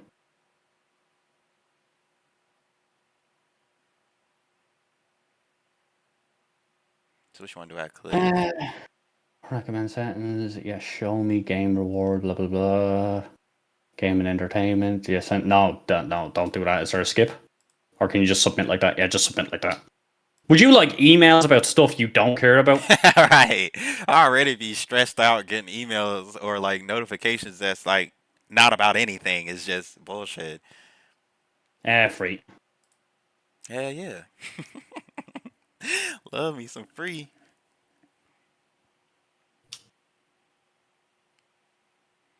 I'm tempted to though to buy CapCut Pro again though. Right. So, well, you're registered with them now anyway. So just do a search on Windows and see if you can get GeForce Experience, the actual application, to pop up. Like your computer has the application, doesn't it? Yeah, it's up right now. I have the Yeah, actual yeah, application up right now. You can't see Cool. it on my You screen. signed in on that? Yeah. All right, grand. So does it say you had game ready drivers or anything like that? Does it say what? What's up, my friend? Hey, what's up, Aftershock 411? What's up, Trey? You may What's not know this. good? What are you saying? Oh, Trey, you know this chap. I was about to say, we were waiting for you. Yeah, so you should have like game ready drivers or something along those lines, do you? Game ready drivers. Do I pull up the Yeah, I'm app just or do gonna- I just Just if you can, just show me it. let me see. Do do do do do do do do do do do do do do do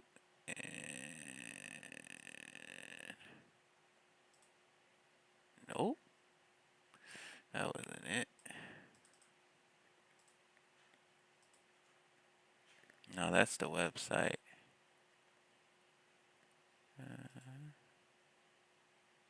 Is that still the website? Yeah, so the screen you're sharing with me, can you just drag over the application GeForce Experience just so I can see? Hold on.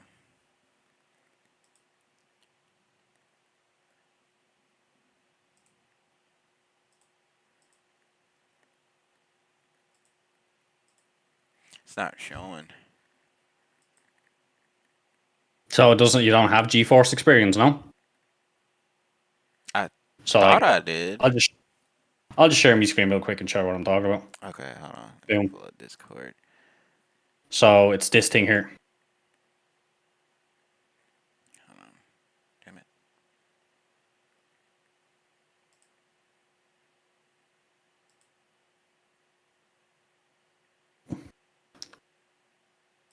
Let me know when you can see. Yeah. I got that pulled up, yeah. Yeah, so see drivers. Okay. See my mouse? Up here at drivers. You press that and then you'll see GeForce Game Ready Driver. So that'll say that you have an update. Alternatively, if you don't see there, you can just press check for update. So you're on the application? Because mine don't look like that. So you have the application, it just doesn't look like that at all, no? Like, I have the home button, but it doesn't say drivers up at the top. Huh, right. What could be causing that, I wonder? Settings, account game apps, blah, blah, blah. So if you go to settings, does it... Hold on, where is it? On the right side where it says My Rig, does it say, does it have the name of your graphics drivers and shit?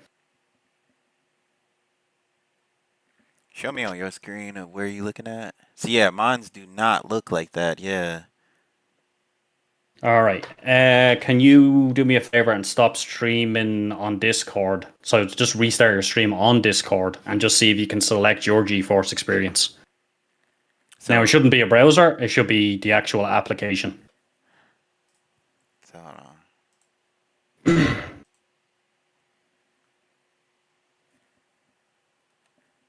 Welcome to Technical Assistance with Tony. See, I think I got a different one. I don't think I have the one that you have. That's weird.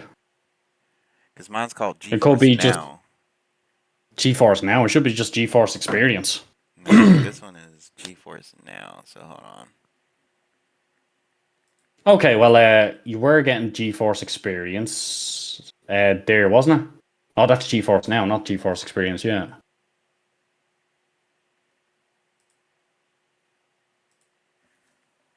type in GeForce Space Experience and see what we get.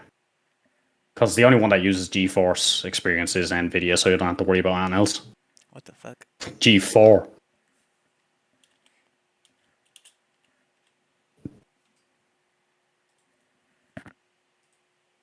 There we go. That's the one you want. Yeah. Download now.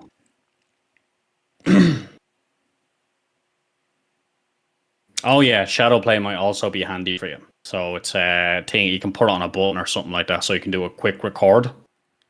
So say you're off stream or something like that, and you're trying something, you can press the quick record button. If you get it, then you have a new clip for your channel.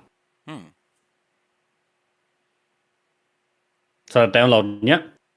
Yup, just finished. Beautiful. As soon as he downloads this driver, 1,000 viewers come in. That would be fucking amazing. Man, we were trying to connect, but your game drivers were just so out of date. Right.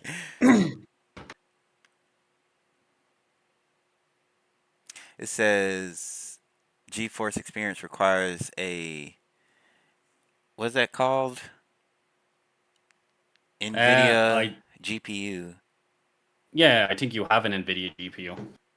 So do me a favor, type in PC. On the... yeah, so just do a Windows search, type in PC, right click on this PC, and just go to properties.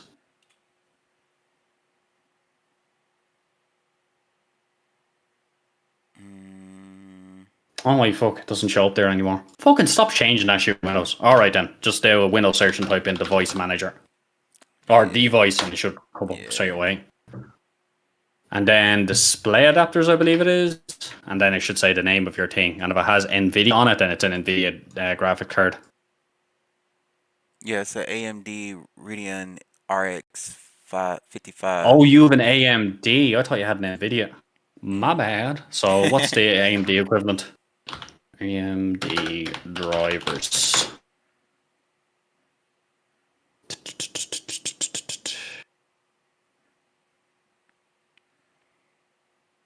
Oh yeah, I'm using this brand stupid fucking new browser because I'm sick of Google, but sometimes I have to go back.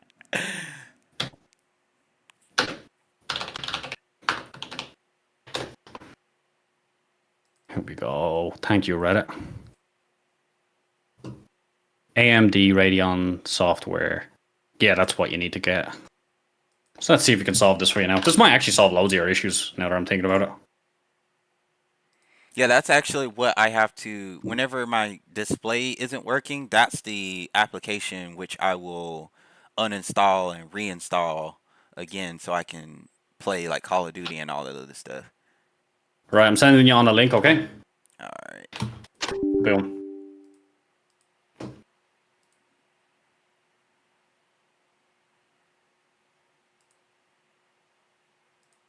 Fucking and GPU accelerator, graphics, tools and apps, AMD Adrenalin, software Pro Edition. Yeah, you just want the Adrenalin, I believe it is. So you download that, it should pick up your graphics card and tell you if you have any new updates for it. Or so that's what the Redditor says. If he lied to me, I'll find out where he lives. Yeah, I already have this downloaded. Okay, then do that. So crack it open. Hold on, let me pull up the actual application. Go through all this to realize that you actually have up-to-date drivers. That's what it was saying. It says too, up to date. Status is up to date. Is there a check for updates? Yeah, I'm doing that right now. Yeah, it still says up to date. Alright, then I guess it's just the graphics card is struggling. Sorry, man. I brought you down a rabbit hole. It's all good. It's all good.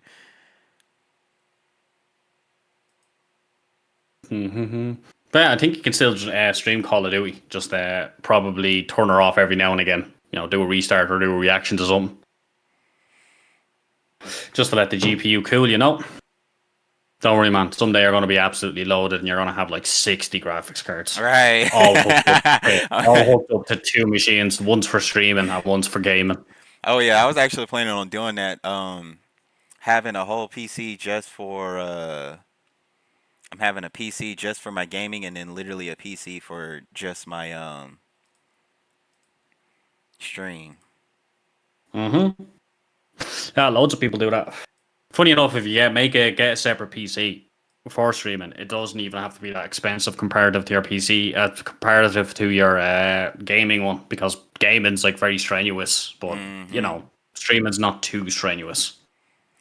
It's like XQC. I remember people used to make fun of him because he uses the one PC, so every single time he goes into a game, he has to diddle with the graphics a little bit. Really? He has to tone it down. Mm-hmm. Oh yeah, he's just like, okay, texture quality, blah, okay, object quality, blah, this, that, and the other, you know? Mm-hmm. Alright, let me make sure ain't nothing in the background running when it's not supposed to.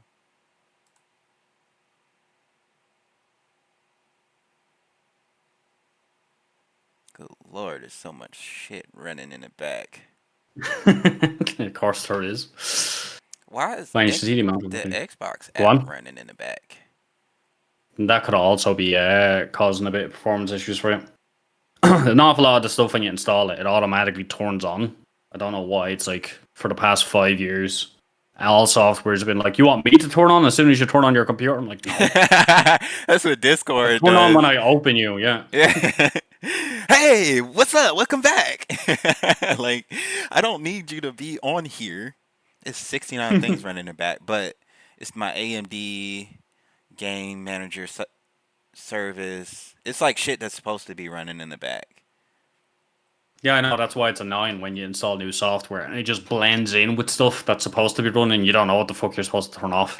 Normally, you go to services and you disable them on startup, and you just turn them on when you need them. But that can be a pain in the face unless you've been keeping track of what you installed. Right. And it shouldn't just automatically be running in the background. It should be asking you, hey, do you want this to be running in the background? Yeah, imagine you walked into McDonald's and they automatically took like a tenner out of your pocket and then threw a burger at you that you didn't want order. right. You wanted this. Thank you. You came in here once, so we decided to configure ourselves to just throw you what we think you want. Right. No, I'll go up and order like a normal person. I'll turn on my software when I want it on. I don't want you turning on my software. Please, we want to gather statistics related to your machine. Why? For AI. Bro, this whole thing on Threads is so fucking weird, bro. So I had two people, so I made a little post. It was a little sad post or whatever, but you know, Thread is my place where I post when I'm sad and I don't feel like bothering everybody. When you emo post? Yes, because I don't want everybody all in my stuff and like, oh, he's sad again. So that's like my place of where I like let off some depression or whatever. And some dumbass is commenting on it. Hold on, I'll read you what this chick said. Okay. I was like, I had said my little post, whatever. She was like, listen, I'm not going to assume you're talking to me, and I'm not going to assume that I know who you are. But if you have a personal conversation with me, though, I would try to do it more in private manner, like I'm used to. I don't need the world knowing my business, and I don't show everybody my emotions that I have. Please write things like this to me, assuming the way I feel about the gifts of knowledge that I've grown to know. I don't know if that's a bot or something like that, but it was like, it has nothing to do with you. I don't even know who you are. Do you not know how threads work? Like, I'm not personally messaging you or typing on your It sounds like this person believes when they close their eyes, the sun sets. right. Around them. The whole world stopped. On the plus side, there's always something funny you can find about it. Right now, she's going off somewhere to someone she thinks posted that, and then she's going to give them an earful. Right. Just say that to me. What are you talking about? That actually happened. Like, that's actually the second time, because I blocked the first person because I just didn't understand what the fuck. Because she had said, now what's this all about? And I was like, it's about somebody I loved and stuff. And she was like, sorry, I don't know you. I'm like, all right, just for cleanliness, hop into your Discord server there real quick. I am. Okay, fucking just voice chat. No, voice call it, yeah.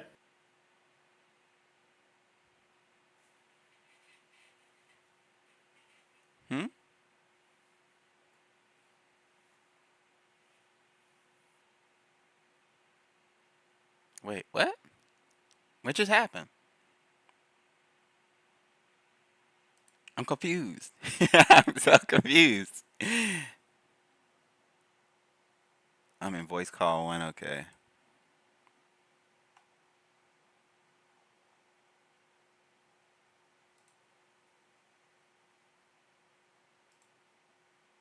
Here we go. Yeah. Now you can share your screen if you want, but you can just press on me. Then that like inflate out my image so you can see me a bit clearer. Oh my god, look at that pimple. Now everybody can see my big beautiful pimple. And you can also pop it out as well. So if you look at the bottom right, you'll see like full screen and you'll see pop out. So if you can pop me out, you can just scale me whatever way you want. If you press on the voice call channel, yeah, I'm looking at your stream and it looks like you're in the be a part of the something. Oh no, it's not displaying what I'm looking at right now. Oh, all right, there we go. Yeah, so you just click. So have I? Sorry, just the stream delay is hilarious to me. So yeah, you can pop me out and then just like enlarge me or something like that. Yeah, that's just sort of for the cleanliness of the stream. Yeah, that's what I just did. Cool. So we all good then looking on the stream? I'm just going to wait a few seconds for YouTube to catch up. Because we're poor boys and don't get that bandwidth, you know? Probably better off going to the kick, because the kick is like, maybe a 2-second delay, maybe. Yeah, so just press on, press on my image with your mouse.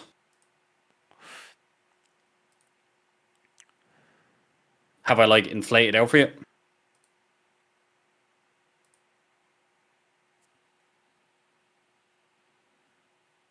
Oh, well, that's a bit better. Now just right-click on yourself, and just there should be a thing to show non-video participants. So that way I just cut your image out as well. So it'll be just easier to scale that way. As opposed to seeing like this tiny little square of me. I felt like I should be like using a higher pitched voice, like, oh. Nah, I get that. Oh yeah, sure. This is what you can do with like online podcasting as well if you do decide to get your foot in that, if you get enough people going. Oh yeah, we're going to discuss a topic today. We're going to discuss Donald Trump and Kamala Harris. Harris. So, I'm actually planning to do one Saturday and Monday. If you wanted to do one Tuesday, we could do one Tuesday. I could probably do one Tuesday with you if you want. If you got anyone else you're going to bring in, or is it just going to be me and yourself just reacting to shit? Probably don't know yet. For right now, it'd probably just be me and you, unless like my sister or somebody else I know that would want to do it. I could probably see if my buddy Paradox wants to do it too as well. See, I can take me break and then we can do it. So you'll have me for like a full hour essentially. Or if it's a slow day, you might have me even for 2, and I'll just So, like, when do you normally are done with work? Fucking around 6 o'clock generally, but my missus is over, so I get in around that time, and then we just chill out and watch TV and stuff like that. Damn, so you pretty much working all day. Yeah, essentially start at 9, finish at like 5:30 to 6 o'clock, sometimes later. Depends, you're on a salary, so you get no overtime, so they're just like, you better get your shit done. And I'm just like, why are you giving me this stuff? I said I'd take a day. I'm on it 4 weeks now. Well, we didn't know all that stuff. You just gave it to me. You didn't even investigate it. Well, Tony, what's the holdup? Oh, you know what the holdup is. I just told you what the holdup was. That's essentially my life right now. It sounds stressful, though. It does be pretty stressful, yeah. Especially because there's like a big IT layoff thing going around, like just in companies in general, as they're kind of optimizing their expenditure a little bit more.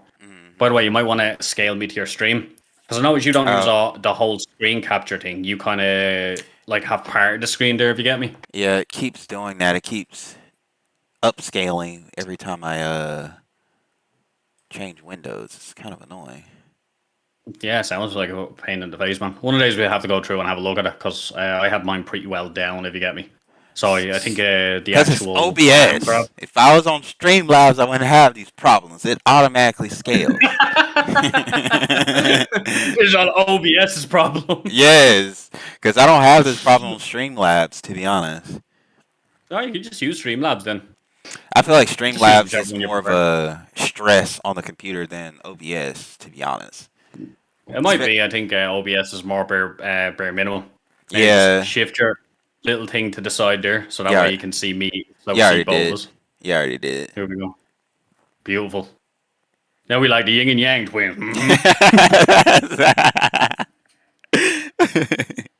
There he is. No, shit does be stressful, but there's like a lot of IT layoffs going around. Now, thankfully, I'm safe because I worked my bollocks off in this company, but we had like a lot of layoffs ourselves. So that was just unavoidable. It's like same with Google, same with X and all that shit.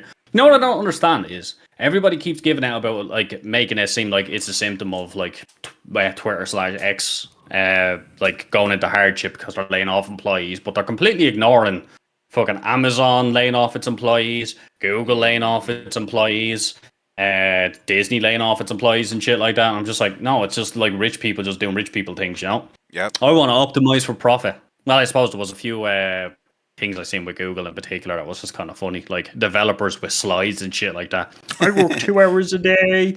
This is my Google, blah, blah, blah, blah. And I'm just sitting there. I'm like, you're just a hired baby. What are you talking about? I have a button that has a chef bring me in, so I'm like, I'm lucky if I get like a breakfast roll on a Friday. Right. I got rich people problems type shit. Oh, that's the thing that annoys me about an awful lot of those is they're just like it's all nepotism really. You're only in Google because of because of the class of person that you came from, if you get me. Like I heard there was like a study done there a while ago where it was like African American names have a harder time getting a job than white sounding names, which is similar to something here, but it's done more off your address or your area. So like if Really? you come from one of the more disadvantaged areas. Yeah. So like when I had to get some of the jobs I had to like ask a relative or something that lived in a more posh area, could I use their area on me CV? So I do that and I get more calls back as opposed to using my old one because I come my own address because I come from like a disadvantaged thing. So yeah, it's kind of like a similar thing. So I kind of somewhat relate to it if you get me, and it is very frustrating. So then when I see all these like developers and shit coming out with their slides, they have dogs in the offices, they have a cereal bar, they have a chef that comes in gives them a fucking lobster. I'm just looking at there, it's like, you're a fucking rich cunt, that's all you are. We didn't even have to pay for college, your parents just paid for it. Right. And it wasn't they literally just took out their wallet, took out a few notes, and it happened to be 26 grand. I wish somebody could take out 26 grand for me, because good lord. Oh man, I fucking tell me about it, man. I'm fucking sitting there looking at loads of the rich kids. Like even when we're growing up, we always hated the fucking rich kids. They were always like, so like rich kids essentially commit racism upon poorer people, but not based off skin color. If you get me, so it's like a proper discrimination type of thing. Like I remember me mate went to a party with it was like in a very well off area, and then they all started spreading rumors about them saying that they were stealing out of the house and they were having sex on their parents' beds and shit like that. Of course none of that happened, but it was just like that whole condescension. We need something to talk about, so we're going to target the one that's more disadvantaged than us. So we're just going to spread some nasty shit about them. But you always kind of find that type of stuff. Which is crazy And that also, which is crazy that you Go say on. that, because that's actually why my mom named me my government name is actually Christopher, and sometimes like my family calls me Chris and stuff like that. But that's actually why she named me that, because she was like, I want y'all to have names where like y'all can get a job anywhere, and it's like basically a respectable, proper name, that you can be called by. Like all my entire family, like all my brothers and sisters, we have hate to say it like this, but yeah, we have the most whitest name. So it's We have the most blandest out of factory names. so my oldest sister name is Tiffany. Then there's Okay. Nicholas, William, Stephanie. Then it's me, Christopher. Then we have Brandon, Jonathan, and Kayla. So we have like the most proper names out there. Like even my full name, like Christopher Price, like that, such a proper name. But I like my government name because it makes me sound like a business owner. Christopher Price, Mr. Price. I'll start using that name when I make millions. Oh, Christopher, how's the yacht jousting going? Because I was actually thinking about eventually going by that, like when I hit a certain point, being called Mr. Price and stuff like that, because just like Mr. Beast and stuff like that. But mine would be Mr. Price, and then like my slogan is "The price is right." You know. You know, you're literally just committing copyright fraud. We have a Mr. Price with that exact slogan over Really? here. Mr. Price, where the price is always just right. Oh wow, motherfucker! I'm about to sue him. I'm sue him. I didn't patent it yet, but hey, I came up with it years ago. Well, chances are you didn't patent it. It's just an Irish company. Like I think an awful lot of the times they don't take that shit too seriously. Sometimes it depends on what you call it, the company you're looking at. Like I was tempted to call me channel TK Maxx instead of Thrifty Nights, but that's like a beverage over here. We call it is. So if I was to get like big off stream and they'd be like, "Oh, now we can go in. We've been this way for like 20 years." Yep, and they sue the shit out you. It was so annoying because speaking of that, I wanted to call the podcast instead of the Epic Muffins podcast, but I'll get back on that. Instead of calling it the Epic Muffins podcast, I wanted to call it Off the Dome, where basically we're just talking about stuff off the dome. But there's already a whole podcast. They're actually very well known already. I think they got like over like 80,000 subs already on YouTube. So I'm like, fuck. Like all the best names already taken, to be honest. You call it. You could call your what you call it. You could call your podcast Dante's Infernos, and the Infernos are your guests. I actually wanted to keep the main reason why I wanted to keep it Epic Muffins podcast because the what is it called when you take the first letter of the words, it's not called an acronym. Abbreviator. Yeah, abbreviation. The abbreviation would be EMP, which I thought was fucking dope as fuck because I could make that into like shirts and stuff like that. It's just saying like EMP, you know. Yeah, you have like a little grenade going off, and you have the electrical thing around it, and then inside the electrical thing, it's just two people with a mic. Right. I'm still waiting Yeah, that sounds pretty cool, man. I'm still waiting on Burnt Cheese to. That's one of the people who were here in the beginning. I'm still waiting on Burnt Cheese to make the new logos for the other channels and stuff like that. Because what a name, Burnt Cheese. I love it. She's from Brazil too, which is pretty crazy. I haven't seen her in a while, but she got like a lot of stuff going on and stuff like that. But she's actually the one who drew the logo that I have now. And I thought it was fucking dope as shit. It turned out so much better than I expected it to. Like she drew it exactly the way like I kind of envisioned it and everything. So I told her if she could for the anime channel, I wanted her to draw the muffins in a Kotsky like cloak. Yeah, I think you were mentioned this to me before. Yeah, I actually can't wait for that. Like seasonal ones as well. Yeah, I can't wait for that. I honestly can't wait for that. Oh, there was what you call it, a Brazilian. Like, so funny. What you call it, the funny thing with me and what you call it, me and Brazilians is every time I come across a Brazilian, they're entirely different. Like an entirely different. Like to the point where you'd say they're a stereotype of another nation almost. So like. They're not exactly what you think of Brazil, but there was this one lad, and he gone to sound like, did you ever hear that like old racist thing in the Americas? The sleepy Mexican thing, I think. I learned about that thing in South Park or something like that. You know, where they're always tired and shit like that. This guy was exactly like this. He was another developer with me, but I was asking, I was like, why did you decide to move to Ireland? Like, we're such a small country. And he goes, well, I really like the season changing. And don't get me wrong, Brazil it would be great if it wasn't for the crime, if it wasn't for the corruption, if it wasn't for... And I'm just sitting there like, this place sounds awful.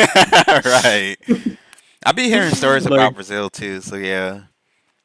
Yeah, apparently it's a bit crazy over there. So I heard. Apparently the Latins and the Hispanics are going at each other's throat in Spain right now. Or at least that's what some of the Spanish people were telling me. A lot of the Latin gangs are coming over to Spain. And they're like just bringing people across and like taking little gang territories and shit like that. That's word of mouth now.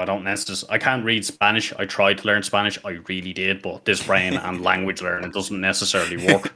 He said I really did. I mean, I feel like Spanish is the... Okay, so I've heard that English is one of the hardest languages to learn, but like English and Spanish are so close together. Once you learn English, you pretty much kind of know Spanish because there's a lot of words in Spanish that are exactly the same in English. Like no is the same as Spanish. It's not that. It's more like just the structure and shit like that, as well as you have to, like in English, you don't have to worry about gendered objects. And sometimes the gendered objects don't make sense. So like I forget what the word is, but I remember I was doing it on Duolingo.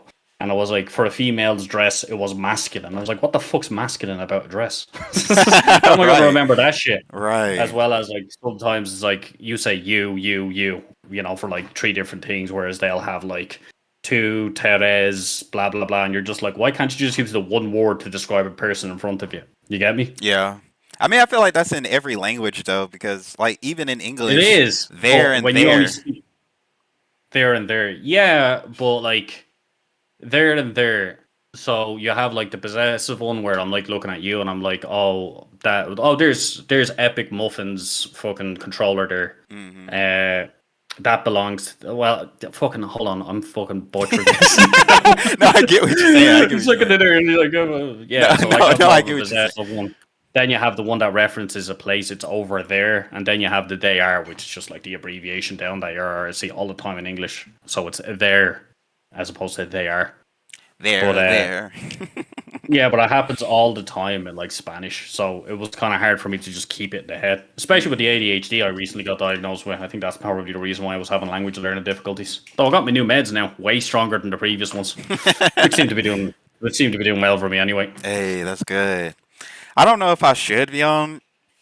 I should go ahead and get diagnosed and all that other stuff because I feel like I do have ADHD and I've had it for pretty much my whole life because my brain, it's like the best way to describe like how my brain works is like a bunch of files and all the files at once are being read and going through like all at once. Like I'm constantly going through a shit ton of files all at once. It's like a bunch of stuff is being processed all at once.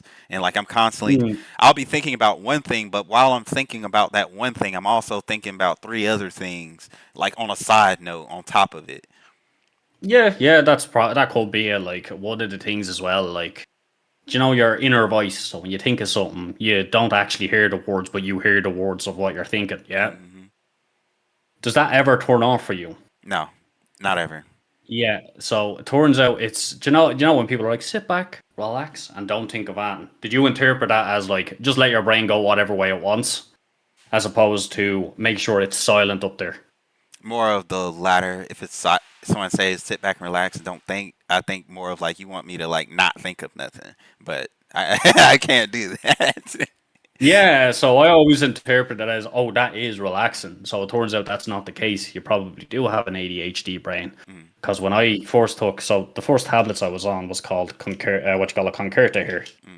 And now they weren't strong enough for me because like it turns out I had pretty severe. I had a diagnosis of a learning difficulty, and then the therapist was like, "You actually don't have a learning difficulty. You just have misdiagnosed ADHD." So I was like, "Oh, cool. So I'm not a moron." They were like, "No, you're not a moron." So I took the pill, and like I got a solid 10 minutes where that inner monologue, all those pictures and shit that have gone on your just weren't there, and I was just in the room, if you get me. And I was like, "Oh, so this is what normal people do." Right. This is what it's like to be normal. Oh, okay. Because that's Oh yeah, you know, like when you're sitting there and you're like planning how you're going to respond to someone or something along those lines. That doesn't happen when you're on these things. So apparently, that's a neurodivergent thing that happens. You know. Because so like, do you plan what you're going to say to something, or do you like cut people off when they're talking to try to finish their sentence for them? I do both. I pretty much it's more of like I'm already predicting what you're about to say as you're saying it, so I'll end up saying what you're saying towards the end, and then like go ahead and have my response. Like I'll sometimes that even down to texting, like I'll send something, but I'm already responding to a response that I didn't even get yet. Like or like if someone's describing something, we're gonna do this, that, and the other, and then you're like, but what about this minor detail that doesn't really mean anything to anyone else but me? Right. I think apparently that's an ADHD thing. So there's 2 forms of it. Do you know much about it? Not really, no. There's 2 forms of it. So there's the hyperactive thing. So see the way I'm swinging in my chair right now? That's the hyperactive version of ADHD. And then there's the attention one, which is like your brain is always like fucking on the go all the time. Never have a moment's peace inside there. So you can have one or the other, or you can have both. Now, when I was diagnosed, it was severe with both. So I always kind of had to be moving. Like even at that, like I used to freak out my parents because they'd like make a dinner or something like that. Now, thankfully, around Ireland, we have nothing but food. We're a big agricultural company. So I remember you were talking about like surviving off syrup and shit like that. Thankfully, we didn't have those problems. There were some lads had problems, but thankfully I didn't have those. But when I was eating my food, I'd have the plate there, and I'd be standing, and I'd be pacing as I was eating, and my mom was like, "It makes me feel very uncomfortable. What's wrong?" I was like, "Nothing's wrong. This is great." So that's one thing that always happens with me. Where you probably know, if you're in person. Yeah, they probably think that you're making me feel very uneasy. What's wrong? Why are you stressed? And I'm like, I'm not stressed. I'm eating me dinner. That would stress me out. I ain't gonna lie, because I would think something is wrong. I ain't gonna lie. Yeah, but it's very uncontrollable. So, like, when I was being told to sit still, they thought I was just fidgeting for the sake of fidgeting. And I was just like, no, I actually have to fidget if I want to maintain concentration. Yeah. So, like, when you have hyperactive, you have to be doing something. Otherwise, it annoys you to the point where you can't focus. Then you have the attention one, which is, oh, something new happened, I'm going to follow that. So, yeah, literally have a mind like a magpie almost. See something new and shiny, and it's more interested in looking at that. Yep, that's my mind. That is definitely my mind. My mind, well, I kind of love it at the same time because it loves knowledge. It loves new things, learning new things, and, you know, getting into that. Like, that's actually how I wake up. Like, I don't just have a dream and then, you know, I wake up. Like, my actual thoughts will wake me up. Like, in the middle of dreaming, like, it's like, so when I'm dreaming, for a while it's an actual regular dream and I'm not thinking I don't have inner monologue, but the minute I'm starting to have inner monologue in my dream, I start to wake up and then it just runs until I go to sleep. Yeah, I get that. Well, that doesn't happen to me too much. I'm fucking awful these days for getting out of the bed, man. I think I have sleep apnea. I'm on a big waiting list to get diagnosed with it. But when I was younger, that stuff used to happen, especially when you had something on. Actually, here's a funny story for you, right? So I used to do mixed martial arts when I was younger. And during the start, I had broken me toe. So you know what a teep is? Teep is like where so imagine this is my leg, yeah? It's where you like lift it up and you kind of just almost push someone with your leg. It's just to create distance. So I done that on my mate who was also new to MMA at the time, and he kind of put up his knee. First time he ever done a perfect block, first time I ever done a perfect teep.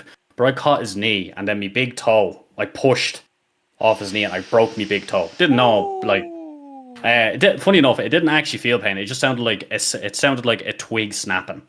But I didn't feel any pain. I was like, oh, this is grand. I went to work. By the end of it, they were saying I was like the Terminator where how I was walking with the limp as I was going through the fucking shopping market. Yeah. From one thing to the other. So yeah, it turns out I broke my toe, but I was also learning to drive at the time. So this would have been like when I was 17 or something like that, or new to driving, I should say. Like officially driving on the roads with no accidents or anything like that. No fucking field rally shit. But what you call it? I was having a dream. I remember this dream because it was the most painful fucking dream I ever had in my life. Where I was going down a big hill and there was a truck in front of me, and I went to press on the brakes, but the brakes weren't working.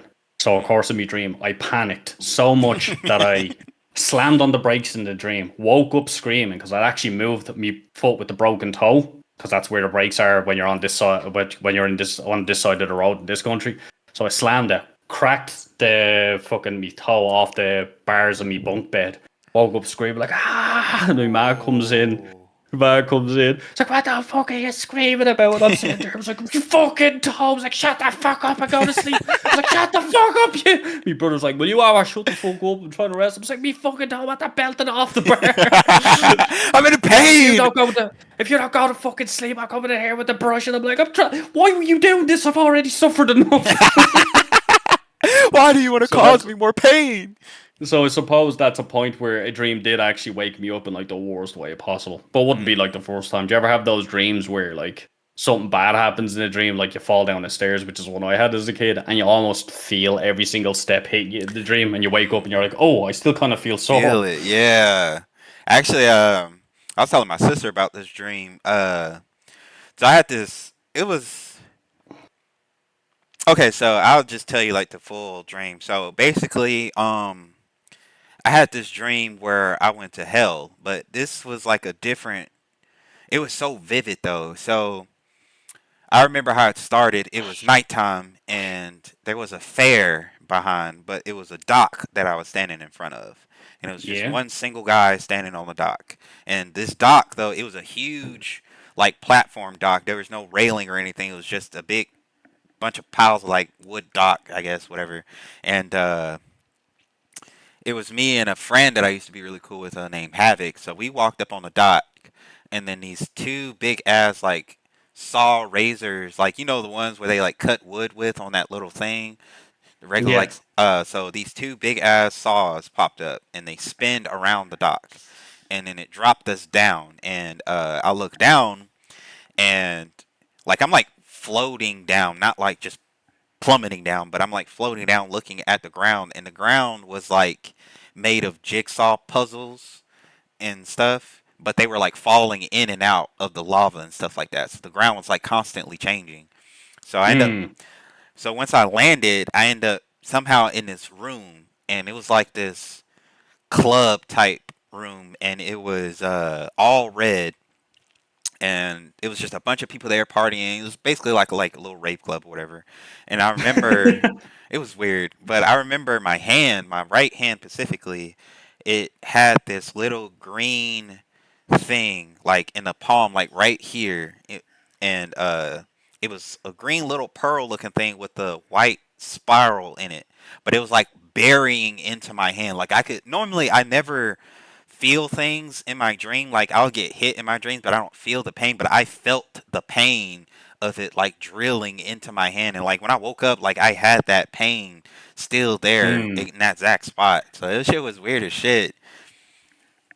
That sounds like a fun dream, though. In all fairness, It was minus the pain. right. It was kind of cool though, because it was like a little club thing, and it was like a bunch of people there, and like some of them were wearing like for some reason like animal masks and stuff like that. Like you know how the little horse head thing that people be wearing, like, but they were wearing like actual animal heads and stuff like that. And Why do I have a feeling you have some Irish ancestry, and the spiral represents the Irish spiral from from the Celtic times, and the animal head represents the fucking Celtic druidic religion? do you have a picture of it? The spiral, sure, I'll get a picture of it now, but it probably isn't the same thing, but I'll get it now. Cause I ain't gonna lie, I do have like a vivid picture in my head of exactly what it looked like. Where's the proper spiral? So there's a few combinations of this, but this is like essentially the basic one. So an awful lot of times in older arts and stuff like that, they'll represent the winds using spirals and stuff. So I'll just send it on to you now. Because I kind of see what it looks So this like. is the basic one, and then this is kind of like almost the Trinity one. So it's a Celtic Trinity one, which kind of represents destruction, maintenance, and creation. And it was just like that, but white. Yeah, with the white lining, but it had a green outside of it. Like a green, it was almost like a green pearl, but with that exact like white spiral in it. Yeah. Who knows? It could be an ancestral thing, because I know there's an awful lot of ancestry going through. Like if you want to go real mad spiritual and shit on it, it could be like what you call Irish ancestry from a Celtic time almost. Because I know there's like I think there's 80 million, well technically 50 million Americans that claim Irish descent. Didn't know that. Didn't know that at all. Oh shit! Almost joined into a different room. Here we go. It could be like sometimes you do like have fucking random things. Like, did you ever predict something in a dream accidentally?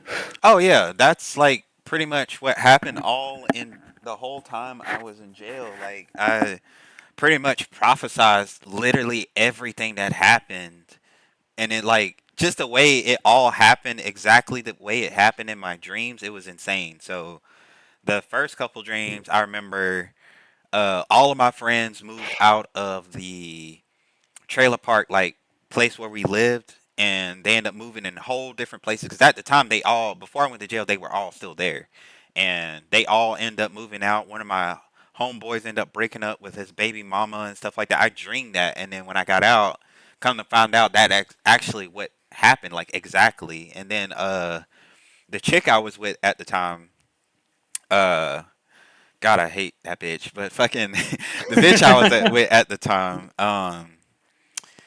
I dreamed when she was cheating on me, and I'll never forget this dream. So she was sitting outside, and she was on her phone, and she was making a Facebook post actually. Well, it looked like a text though. And there was this white car that was sitting on the on the opposite side of her, but like whatever she was typing, it was like a display screen on the side of the white truck, and it said, "Who wants to go to the movies with me?" Da da da da da da. And like, I was like, I was trying to discern the dream. Like, oh, that's just a dream. That's just me being insecure. Whatever. Blah blah blah blah. Tell me why.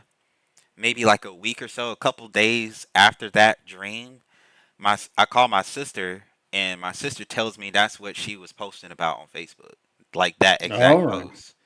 No, I haven't had anything like that happen, but I did predict stuff right before they happened. Mm. Like stupid shit. I remember being a kid, like this was really young. This is the type where you like crawl into mom and dad's bed because you're fucking freaked out or something like that for some stupid reason. I remember being in a dream where I was setting off a rocket and there was a big countdown.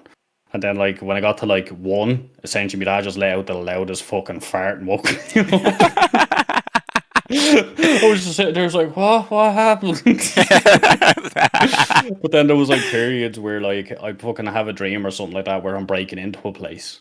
And then randomly, you'd be doing that, you'd be messing with a few wires to get past the security system or something like that. And then like you'd have your sleep mate, I suppose you could say, some random dude that you met up with in your dreams. That's just a collection of a load of random people that you see. So you're there fucking chatting away to him as you're doing it, and he's like, "Oh fuck, you set it off," and nothing's happening. And then randomly our alarm clock goes off in the dream, and you're just there fucking trying to fucking running, trying to trying to jump over the fucking walls and shit like that. That happened to me a few times, and it was just because my mind knew the alarm clock was about to go off. So it created a scenario that would make sense for the alarm clock to go off, if you get me. It's crazy to how that, like, our brain, like, even though we're asleep, it still has like an awareness for time. Like, it's still. Oh yeah, the mad thing is your brain never turns off. Ever. Like, I know that's like it's the same with all your organs and shit like that, but there's kind of a period where like your stomach's not really doing that and it's just waiting for food, but your brain's always on. Yep. I remember I had arguments with me friends, just about like using 100% of your brain power, you could become like God. And I'm just sitting there, I was like, no, your brain's always working. Why do you think if you get hit in a part of your brain that's not necessarily responsible for consciousness, it still has bizarre effects? Like, oh, you got fucking, like, do you ever hear about that? I think it was an American fella or something like that. He was working on the railways and essentially an accident happened that kind of blew off his frontal cortex. So he survived now. But because that was gone, this is how they figured out that, like, the front part of the brain is responsible for the more mundane aspects of communication. So, like, your filters and stuff like that, interpreting what someone else is saying and shit like that. Because the dude went to a full-fledged psycho. He couldn't, his personality completely changed. Like, he was all right. He wasn't on life support or anything like that. He was just missing the front part with the exception of a little chunk. So, he changed personalities. He was a bit more psychotic with dealing stuff. He ended up not caring an awful lot about, like psychological or physical damage that he place upon other people.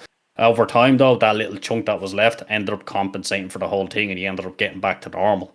That's like an example of a part of the brain you don't control, but still doing something. Whereas most people are a chunk of people back in the day. I don't know what they're like now. They're like, oh, if you only use 10% of your brain. If you could even use 5% more, you could open up your mind's eye. And you're just like, no, the brain's always doing shit, man. Right. Like, so my theory on that whole thing is that if we were to use 100% of our brains, my theory is that we would be vegetables, because you're basically controlling every tiny little thing that the brain was already doing it by itself automatically. You're controlling your blood flow. I actually agree with you, because like if you think about it, if you controlled everything, you'd have to like control your body temperature, you'd have to control your heart beating, you'd have to control like your breath and stuff like that. Like that stuff happens automatically. So if you were to be given 100% control over the brain, like I suppose if you want to say you'd have an autopilot for the shit you weren't controlling, then you probably wouldn't be. But I think if you're just given control of the brain and that's it, then you're just going to end up in a situation where you have to think too much about surviving by breathing, and then like I'm eating food and now I have to like send signals down to the thing to say there's food coming in. Right, yes. All your nerves to tell your hand to move, tell your blood vessels, your organs what to do and stuff like that. Your brain's controlling all that. So if you're in control of that, you're gonna be sitting there laying in the bed, literally just trying to be alive. Like he would not be able to do anything but just trying to be alive, staying alive. Yeah, there's a dude anyway. Yeah, I think he's been like discredited and shit like that. But some of the stuff he written about, his name is Carl Jung, and he was actually one of the few therapists that actually met up with Hitler and discussed Hitler and shit like that. So he actually had an insight into the way Hitler works and stuff like that, to the point where he was like, Hitler is essentially the embodiment of the German people. What you call it, that is manifested itself almost as a Nordic god's wrath, essentially. Sorry, Germanic god's wrath. So like he was able to observe certain behaviors and predict certain things. I think it was, but he done an awful lot of therapy experiments, and one of the things he had done, I don't know the exact details because it's been a while since I looked at it, but it was like essentially, you know, the way you have like two different sides of the brain. You have your left side and you have your right side. Apparently, one of the sides that's been attributed to creativity might actually be more of a spiritual ancestral link, he thinks, because an awful lot of the tests he was doing, he was like, oh, I want you to keep drawing pictures, just keep practicing pictures. So he was dealing with depressed people, essentially. He was like, oh, just keep drawing pictures, you know, and then like just congratulate yourself when you're done, because you know what, you completed it, and you don't normally complete things. So like one of them was a woman, and she kept doing this thing, and she kept drawing this particular object. So she got good enough that eventually she just randomly started drawing these particular objects. So like this was no reference, just draw. And an awful lot of it had to do with stuff in other locations that she wouldn't have known about. Now keep back in mind, this guy met Hitler, so the internet wasn't a thing back then. So you'd have to rely on books for information, and you know your average person's not going to go out and buy scientific books for somewhere over in like fucking Algeria or Syria or something like that, because there's no use to them whatsoever. But he kind of noticed that an awful lot of people were drawing like very spiritual symbols that like ancestors would have used almost. So in another way, I was saying like maybe you have a bit of Celtic ancestry in you. That's where the spiral kind of comes from, like the green spiral. So it's kind of like in the same vein of that, whereas there's an ancestral memory within one side of your brain versus the actual logical one, which kind of deals with an awful lot of modern day problems. Do you follow? Mean, that makes a lot of sense, because if we're talking about it in a scientific aspect of it, we're just transferred DNA, copied and paste, transferred DNA between a couple people, and maybe those little memories are still embedded within that DNA, so you can access that during. Yeah. So it's funny enough you should mention that. You can actually. So did you ever hear that someone was like, "Oh, did you ever notice when a baby's a human's born, a human can't human, but when a cat's born, a cat can cat?" So they noticed something within evolution, which was some species have to learn behaviors, and other species are just born with the knowledge. So, like for example, sea turtles. Sea turtles don't need to be known where the ocean is. They just know where the ocean is. They don't need a parrot to say, "That's an ocean. You swim in there." So you have to remember, if you believe in like evolution, we'll just say we would have been more primitive at a certain time, so we would have actually inherited an awful lot of information from our parents without actually being told about it. So it could be saying that, you could say that we still have the remnants of that capability within us, which is why, like Carl Jung, some of the Carl Jung's patients were drawing symbology that had nothing to do with them, which had something to do with a completely different part of the world. Do you get me? So that could be learned behavior that you inherited. It's kind of like what you described there with the DNA having little bits of information. That's it was crazy. like, yeah. Crazy. Oh man, stuff is mad interesting when you look into it, and it just kind of like blows your mind out, and you're just kind of like, yeah, fuck all this political shit. I'm just gonna look at that out there shit, man. Yeah. I'm gonna suspend my disbelief and just absorb all that in, because I am sick of people moaning. Right. That's very true. I am very sick of people. No, I was kidding. I was kidding. But no, I was fucking looking at like DNA ancestry there related to like the Irish people, because the Irish people believe they're 100% Celtic, but it turns out we might actually be our own distinct. We might have like a distinct gene pool in there. So it's been called a Celtic dumping ground, but like, so there's an Irish creation myth. Well, it's not the creation of mankind; it's the creation of the Irish people themselves. So it turns out that because were able to do so. Sorry, there's like two bits of DNA you get. You get half, so you have your DNA from your mom, half your DNA from the parent, from your mother.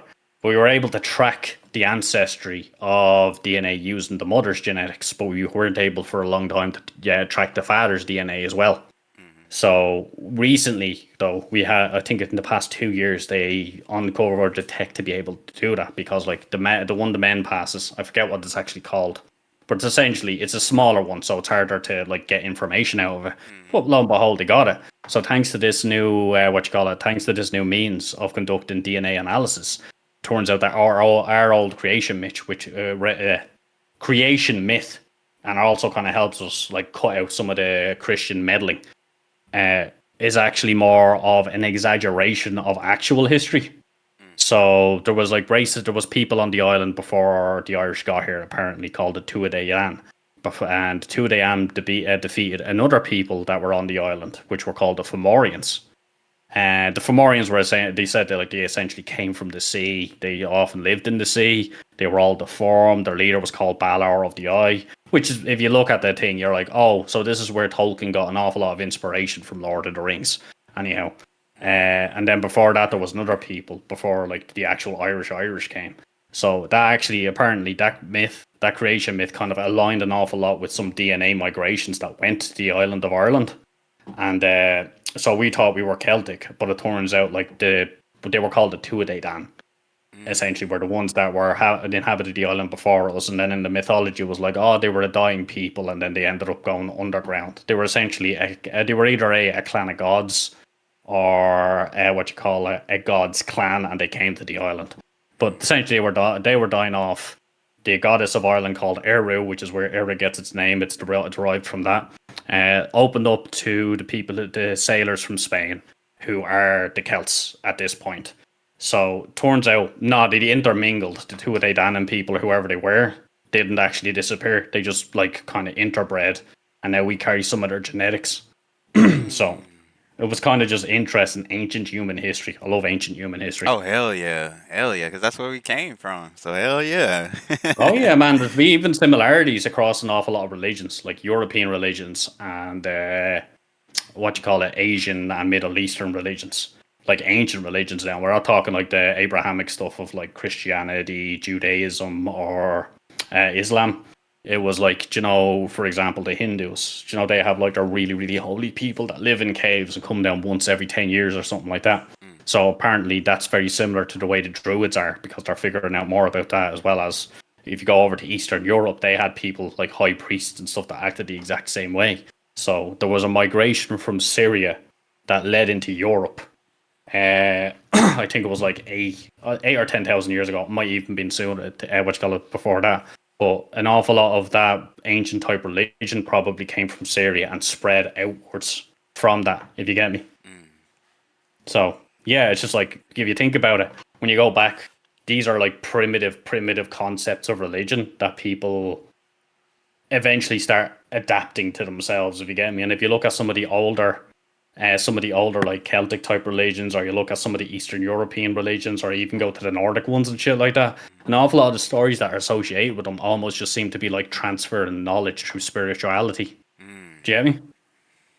That's deep. Sorry, I've just been talking to your ear off. You. No, you good. I'm into it, bro. This is knowledge, bro. I love it. Hell yeah. Yeah, I've been tracking an awful lot of random shit. That's why I was like randomly saying, hey man, have you heard about the Nubians? I'm not going to lie. I was pissed off at your one Jada Smith for turning Cleopatra black, even though it's like fucking recorded in history that she was Greek originally. And I was like, oh, so this is where they're getting the black Egyptians from. It's the Nubians just south of the Egyptians, which I think they should just like more or less focus on them, because they're actually, in my opinion, they're a bit more badass. Egypt got conquered by Rome. The Nubians actually fought off the Romans, and then like the bastards pushed them all the way back to Egypt, to the point where there was a statue of their Augustus, and the Augustus for Rome is essentially the leader of the Romans. So they went up, they cut off the statue of the head after putting the Romans, put the Romans in their place, dragged it back to their temple. Then at the front steps, buried the head underneath and just say, that's how far below we see the Romans. Damn. Yeah, man. So they had fucking person. warrior queens and everything, man. It was fucking hilarious what I was reading up, and I was like, holy fuck, Jesus Christ. Initially, they were just like, they were essentially sub-Saharan African. So, like, Africa at one point was green, because that weird rotatory thing that kind of happens. So, an awful lot of sub-Saharan Africans went south. So, that's why we call them sub-Saharan Africans. But the Nubians went northeastish almost. So, that's why they ended up at the, closer to the start of where the Nile begins. So essentially they were trading with the Egyptians for a while until the Egyptians conquered them. But they were treated as kind of semi-second class citizens. They weren't allowed, from what I researched, they weren't allowed like occupy like the highest points, but they could still have high points of authority, as well as the Egyptians kind of like spread their culture their way. So that's why the Nubians look very Egyptian compared to the Egyptians. It's because the Egyptians have essentially kind of taught them an awful lot of stuff. But at one point, they fought, they got their own independence, and then they are like start to become distinct from the Egyptians at a certain point. Then they were like to the point where they were developing their own hieroglyphs. Now apparently those hieroglyphs are still being translated to this day. So as well as like the gods Seth, Hot, and all that of the Egyptians. They had their own unique god. So they almost had an overlay on top of the Egyptian religion, and they had like a primary god that kind of represented them almost. But yeah, they were a cool people essentially. Rome eventually gave up and was like, all right, we recognize you as equals. We're not going to invade you anymore. They had a little fist bump and went their own way. Right. That's crazy that you say that, because that got me thinking about like biblically accurate like angels and the stuff that's like that. They don't biblically accurate angels don't look like humans. They look like animals with wings and eyes and stuff like that. And they have like different animal heads and stuff like that. And Yeah, I think it depends because there's hierarchies, and the lower down the hierarchies you go, the more human they begin to look. But when you get like to that top ones where like, oh, this angel here is basically just a load of fucking circles, and then what you call it, metal circles with eyes on it, and essentially this angel assists in what you call it, God riding his chariot and stuff like that. And then you have those really weird ones with like a fucking go ahead with like 60 eyes and shit like that. I mean, that's scary though. I ain't gonna lie. Do not be afraid. Do Remember not like the fucking born agains and shit talking about the goat demon and shit like that? I'm like, have you seen their angels? Do you know about your own angels? Right. Man? You fucking start talking about like terrifying. It gets real terrifying. Oh, it is, yeah. So man, but that shit fucking fascinates me, man. That's that's like ancient education systems right there. They're getting transferred across. Up what you call it, up until like proper imperial shit start happening. Oh, also here's a little known fact for you. I found out because of the same DNA study. Do you know the English in England right now in London aren't actually the original English of that land? Yeah, it turns out they're from Denmark. Yeah, they sailed over and invaded, it was called the Anglo-Saxon invasion, I believe it was. And they ended up pushing all the Celtic people of the land out. Like, they wiped out an entire tribe, and then, like, they did really bad things to Wales, Scotland, before they eventually ended up invading Ireland. So that's where, like, the 800 years of oppression becomes from Ireland, is because the Anglo-Saxons essentially invaded and took it over. But yeah, it's funny that the English aren't actually, if you go genetics, aren't actually English. they're closer to Vikings. Okay. You learn something new every day, chat, you know? We just learned a whole about history today and the history of Ireland and stuff like that. I just go on fucking random tangents and shit like that. No, that's awesome. So this is like the most Irish thing I've ever heard in my life. The first recorded gun death in Ireland that happened in a battle where a man got bet to death with a pistol. He wasn't even shot, he just got bet around with a pistol. Oh my god. Yeah. I was like, what, did the fucker not know how to use it? They're like, here, killed him with this. And he was just like, okay. And just starts hitting him. Okay, I'll hit him with this. Yeah, I'm still going on my ventures exploring shit, man. But yeah, it's fucking interesting this shit, man. Especially like some of the Hindu shit, because I never really quite understood the Hindu religion until I kind of started looking at its creation myth. So I found out like Vishnu is essentially this ultra multi-dimensional god where every time he inhales, he destroys a load of galaxies, and every time he exhales, he creates a load of galaxies. And then like another god sprouts out from his stomach, and there's many versions of this god, because the Hindus actually cover multiverse theory as well. So essentially he creates a multiverse on an exhale and then destroys them all on an inhale. So yeah, it's fucking mad interesting shit. Oh, wow. See, that's what I've been saying. Like, if you know, in any part of yourself like wants to know more and do more and stuff like that in life, like, you're gonna have to like look into different religions, different aspects of stuff like that, because you really don't know what's really, the truth out there. And I'm big on like every religion has bits of truth of like what was actually going on at some point. You know, I feel like every religion has that little bits of truth. So Mm-hmm. deep dot. Probably. It all kind of comes from one thing. Like, realistically, I think all religions are malformed versions of a religion prior. Do you get me? Like, even when you look at the Quran, like, it's an Abrahamic religion, but it mentions jinn, as in, like, genies and shit like that. But, like Christianity, Judaism, they don't mention jinn. But if you look at who was there prior to, like, Muhammad, it was the Aramaic people, and I think they were the, like, their traditional, like, fucking Disney portrayal of Aladdin almost, where they had their sultans and shit like that, and then they had like this other religion that involved jinn as like these dark or positive entities that could either help you or not. But as I said, if you look at it, it's always a malformation of a different religion or a different concept which comes from something else. So as you track human history, you kind of as you track this genetic history, you start seeing links from people that shouldn't have no contact whatsoever. You kind of just understand it's just malformed information. And that's what actually makes me believe that dragons were actually around, because you got to think dragons was being talked about in different time periods back when we had no contact with each other, but you still have these people giving the same exact descriptions of this said such animal, beast, or whatever you want to call it.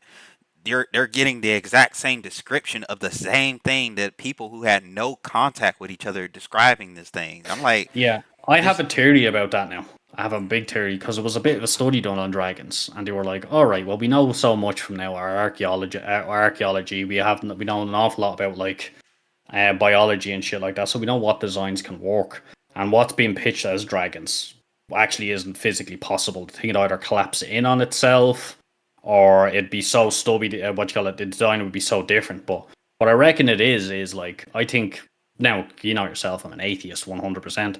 I think you know that like type of born with intelligence as opposed to just learned intelligence. I think dragons and stuff like that and all that mythological stuff might actually just be more might essentially just be the remnants of that from like our ancestors when we were apes or even mammals type of things, you know, when we were dealing with dinosaurs and shit like that. So it might be manifesting itself in our imaginations, and that's why I have like people who have never had contact, creating these concepts that everybody seems to have in their head. So like if you think about it, like when we were rodents, essentially when during the Jurassic period, where you had like all these T-Rexes and shit going around. A T-Rex and a dragon seem awfully kind of similar. Oh yeah. Like it almost looks like a dragon is like a kid imagining a different version of a T-Rex almost. So I kind of have a theory that's where like an awful lot of the mythological things kind of come from, is ancestral memories of species that we were. Do you get me? I can dig that. Yeah, that's my own theory now. I can't necessarily prove that. yeah. I mean, I got a theory which actually came from a friend that I was locked up with, and I don't know. It's gonna sound super wacky as shit, but like, come on, wackier the better. Nobody wants to deal with facts these days. Fucking anal fact heads over here. Can I get a source for that? Right. So where's your degree? I'm fucking up your man's arse. Go on. So what he was saying is that he believed, and I actually kind of like somewhat second what he was saying. So he believed that back in the day, dinosaurs were actually just the demons that were running around and stuff like that, because like how big they were, how vicious they looked and stuff like that, because we don't really have too many animals out there that look like them, you know what I'm saying? There are still little remnants like birds and, you know, lizards and stuff like that that still have like the same structure and stuff like that as the dinosaurs and whatnot. But like he believed that, you know, all the dinosaurs and stuff like that, they were the actual demons that were roaming around on Earth. And when, you know, God got tired of them doing what they did, he destroyed them, and what's left of them is the spirit part of them. That's what's roaming around in the spiritual realm. It's just their souls that's still left over from those days and stuff like that. Because whenever you describe like demons and stuff like that, they look very, you know, crazy looking and big nails and big teeth and all this, that, and third, and that's like perfect description of dinosaurs and whatnot. Yeah, well, as well as like even at that, like we can even tie that back into the ancestral memory thing as well. Because if you think about it, like there's some animals that just kill really cruelly. Like say for example, chimpanzees. Everybody thought they were mad friendly for a good while until they actually start investigating them more, and they're like, these things are actually fucking insane. There was like. Yeah, there was like fucking randomly throwing tantrums, ripping off people's genitals and faces and leaving them alive, and then dancing around them and all that, celebrating and shit.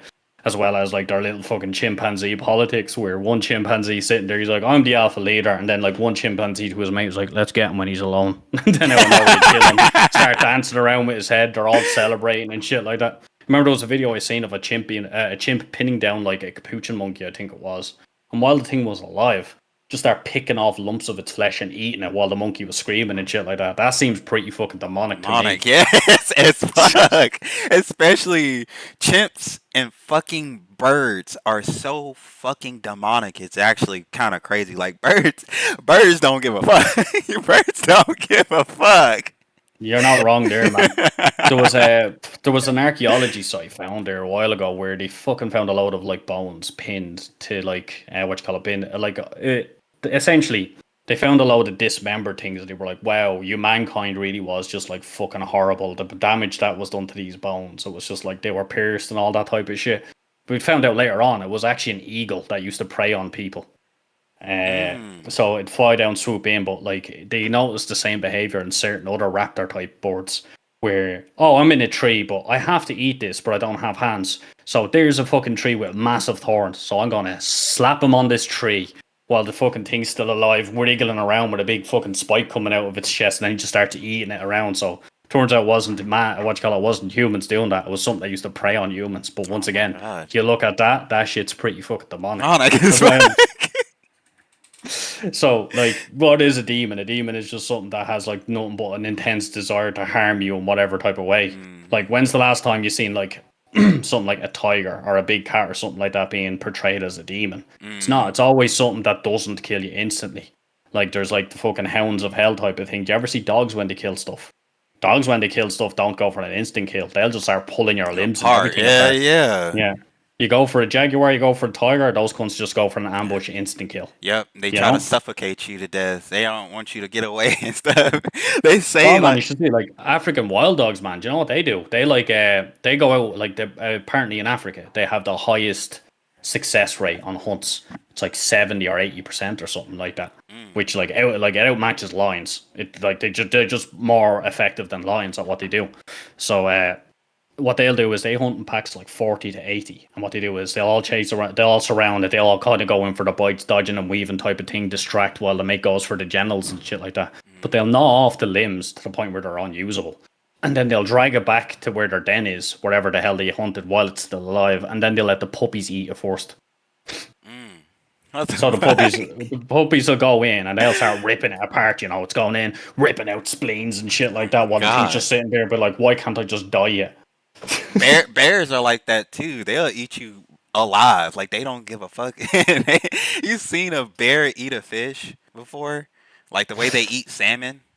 With bears it's kind of random. They'll accidentally kill you, but that wasn't really the intent for them, was it?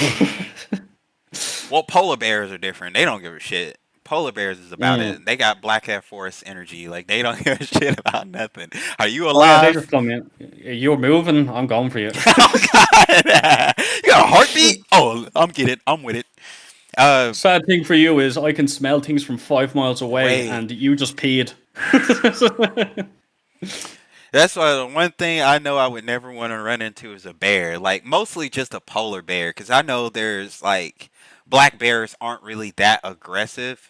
And brown bears, they more of do the bluff thing. They more just want you to get away. More of like, especially if they have cubs, they're not really trying to attack you. They just trying to get you because they're more omnivores, so they don't really want to fuck with you all too much. It's like even at that, they don't hunt. They just like, oh, wolves just killed something. I'll go over and steal it off them. Go on, try take it off me. Have you seen the size of me? Right, I will swipe you to death. Whereas polar bears are like, they can't really steal it off anything else. They have to hunt themselves, and they're hyper carnivores. They don't eat any vegetation whatsoever. So they're just like, oh, if I see something that moves, I'm just going to kill it.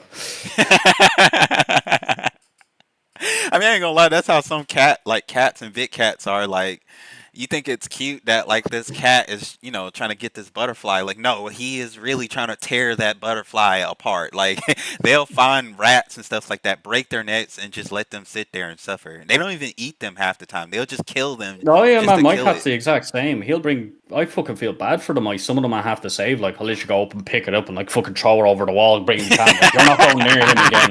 You traumatized him enough. He's sitting there and he'd be like, "All right, go on. I'll let you run away." The mouse runs away and then my cat's like, "No," and pulls him back. This thing's having a little fucking stroke. What's going to happen to me? I don't know what's going on. The hawk just picked up me mate and just ate him there on the spot. This thing, I don't know. He's just playing. Are we friends? Does he hate me? Right. I No, did I'm not gonna consent kill to you, this but not type. just yet.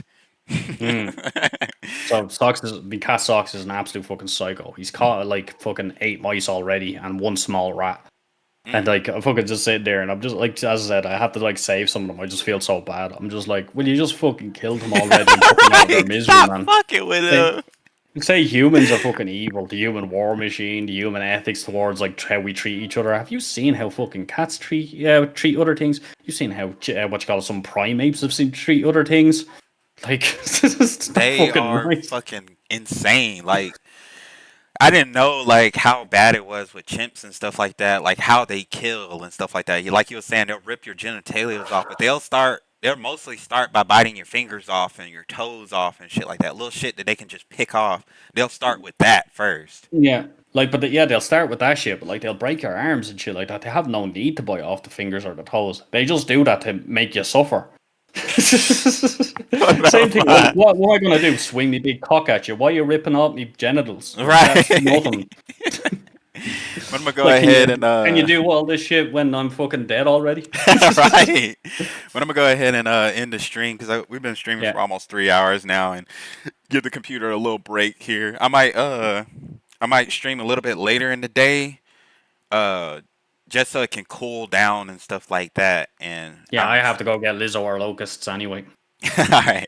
I appreciate you being here, bro. Thank you so much for I showing hope up you to the had fun on the stream anyway. Oh hell yeah, hell yeah. It was informative as fuck. Learned about some Irish history and shit like that, ancient history and DNA and all that shit. So it was awesome, bro. Grand. Right, man. You have a good one, yeah? Yes, sir. You too, bro. You take it easy. All right, chat to you. All right, chat. I am a little confused right now. My mouse is not showing up, chat. Okay, there it is. My mouse was like disappeared, chat. So I thank you guys so much for being here. Thank you guys so freaking much for being here, man. I can't thank y'all enough. But if you guys enjoyed the stream, don't forget to smash that follow and like button. It helps us out so much more than you know.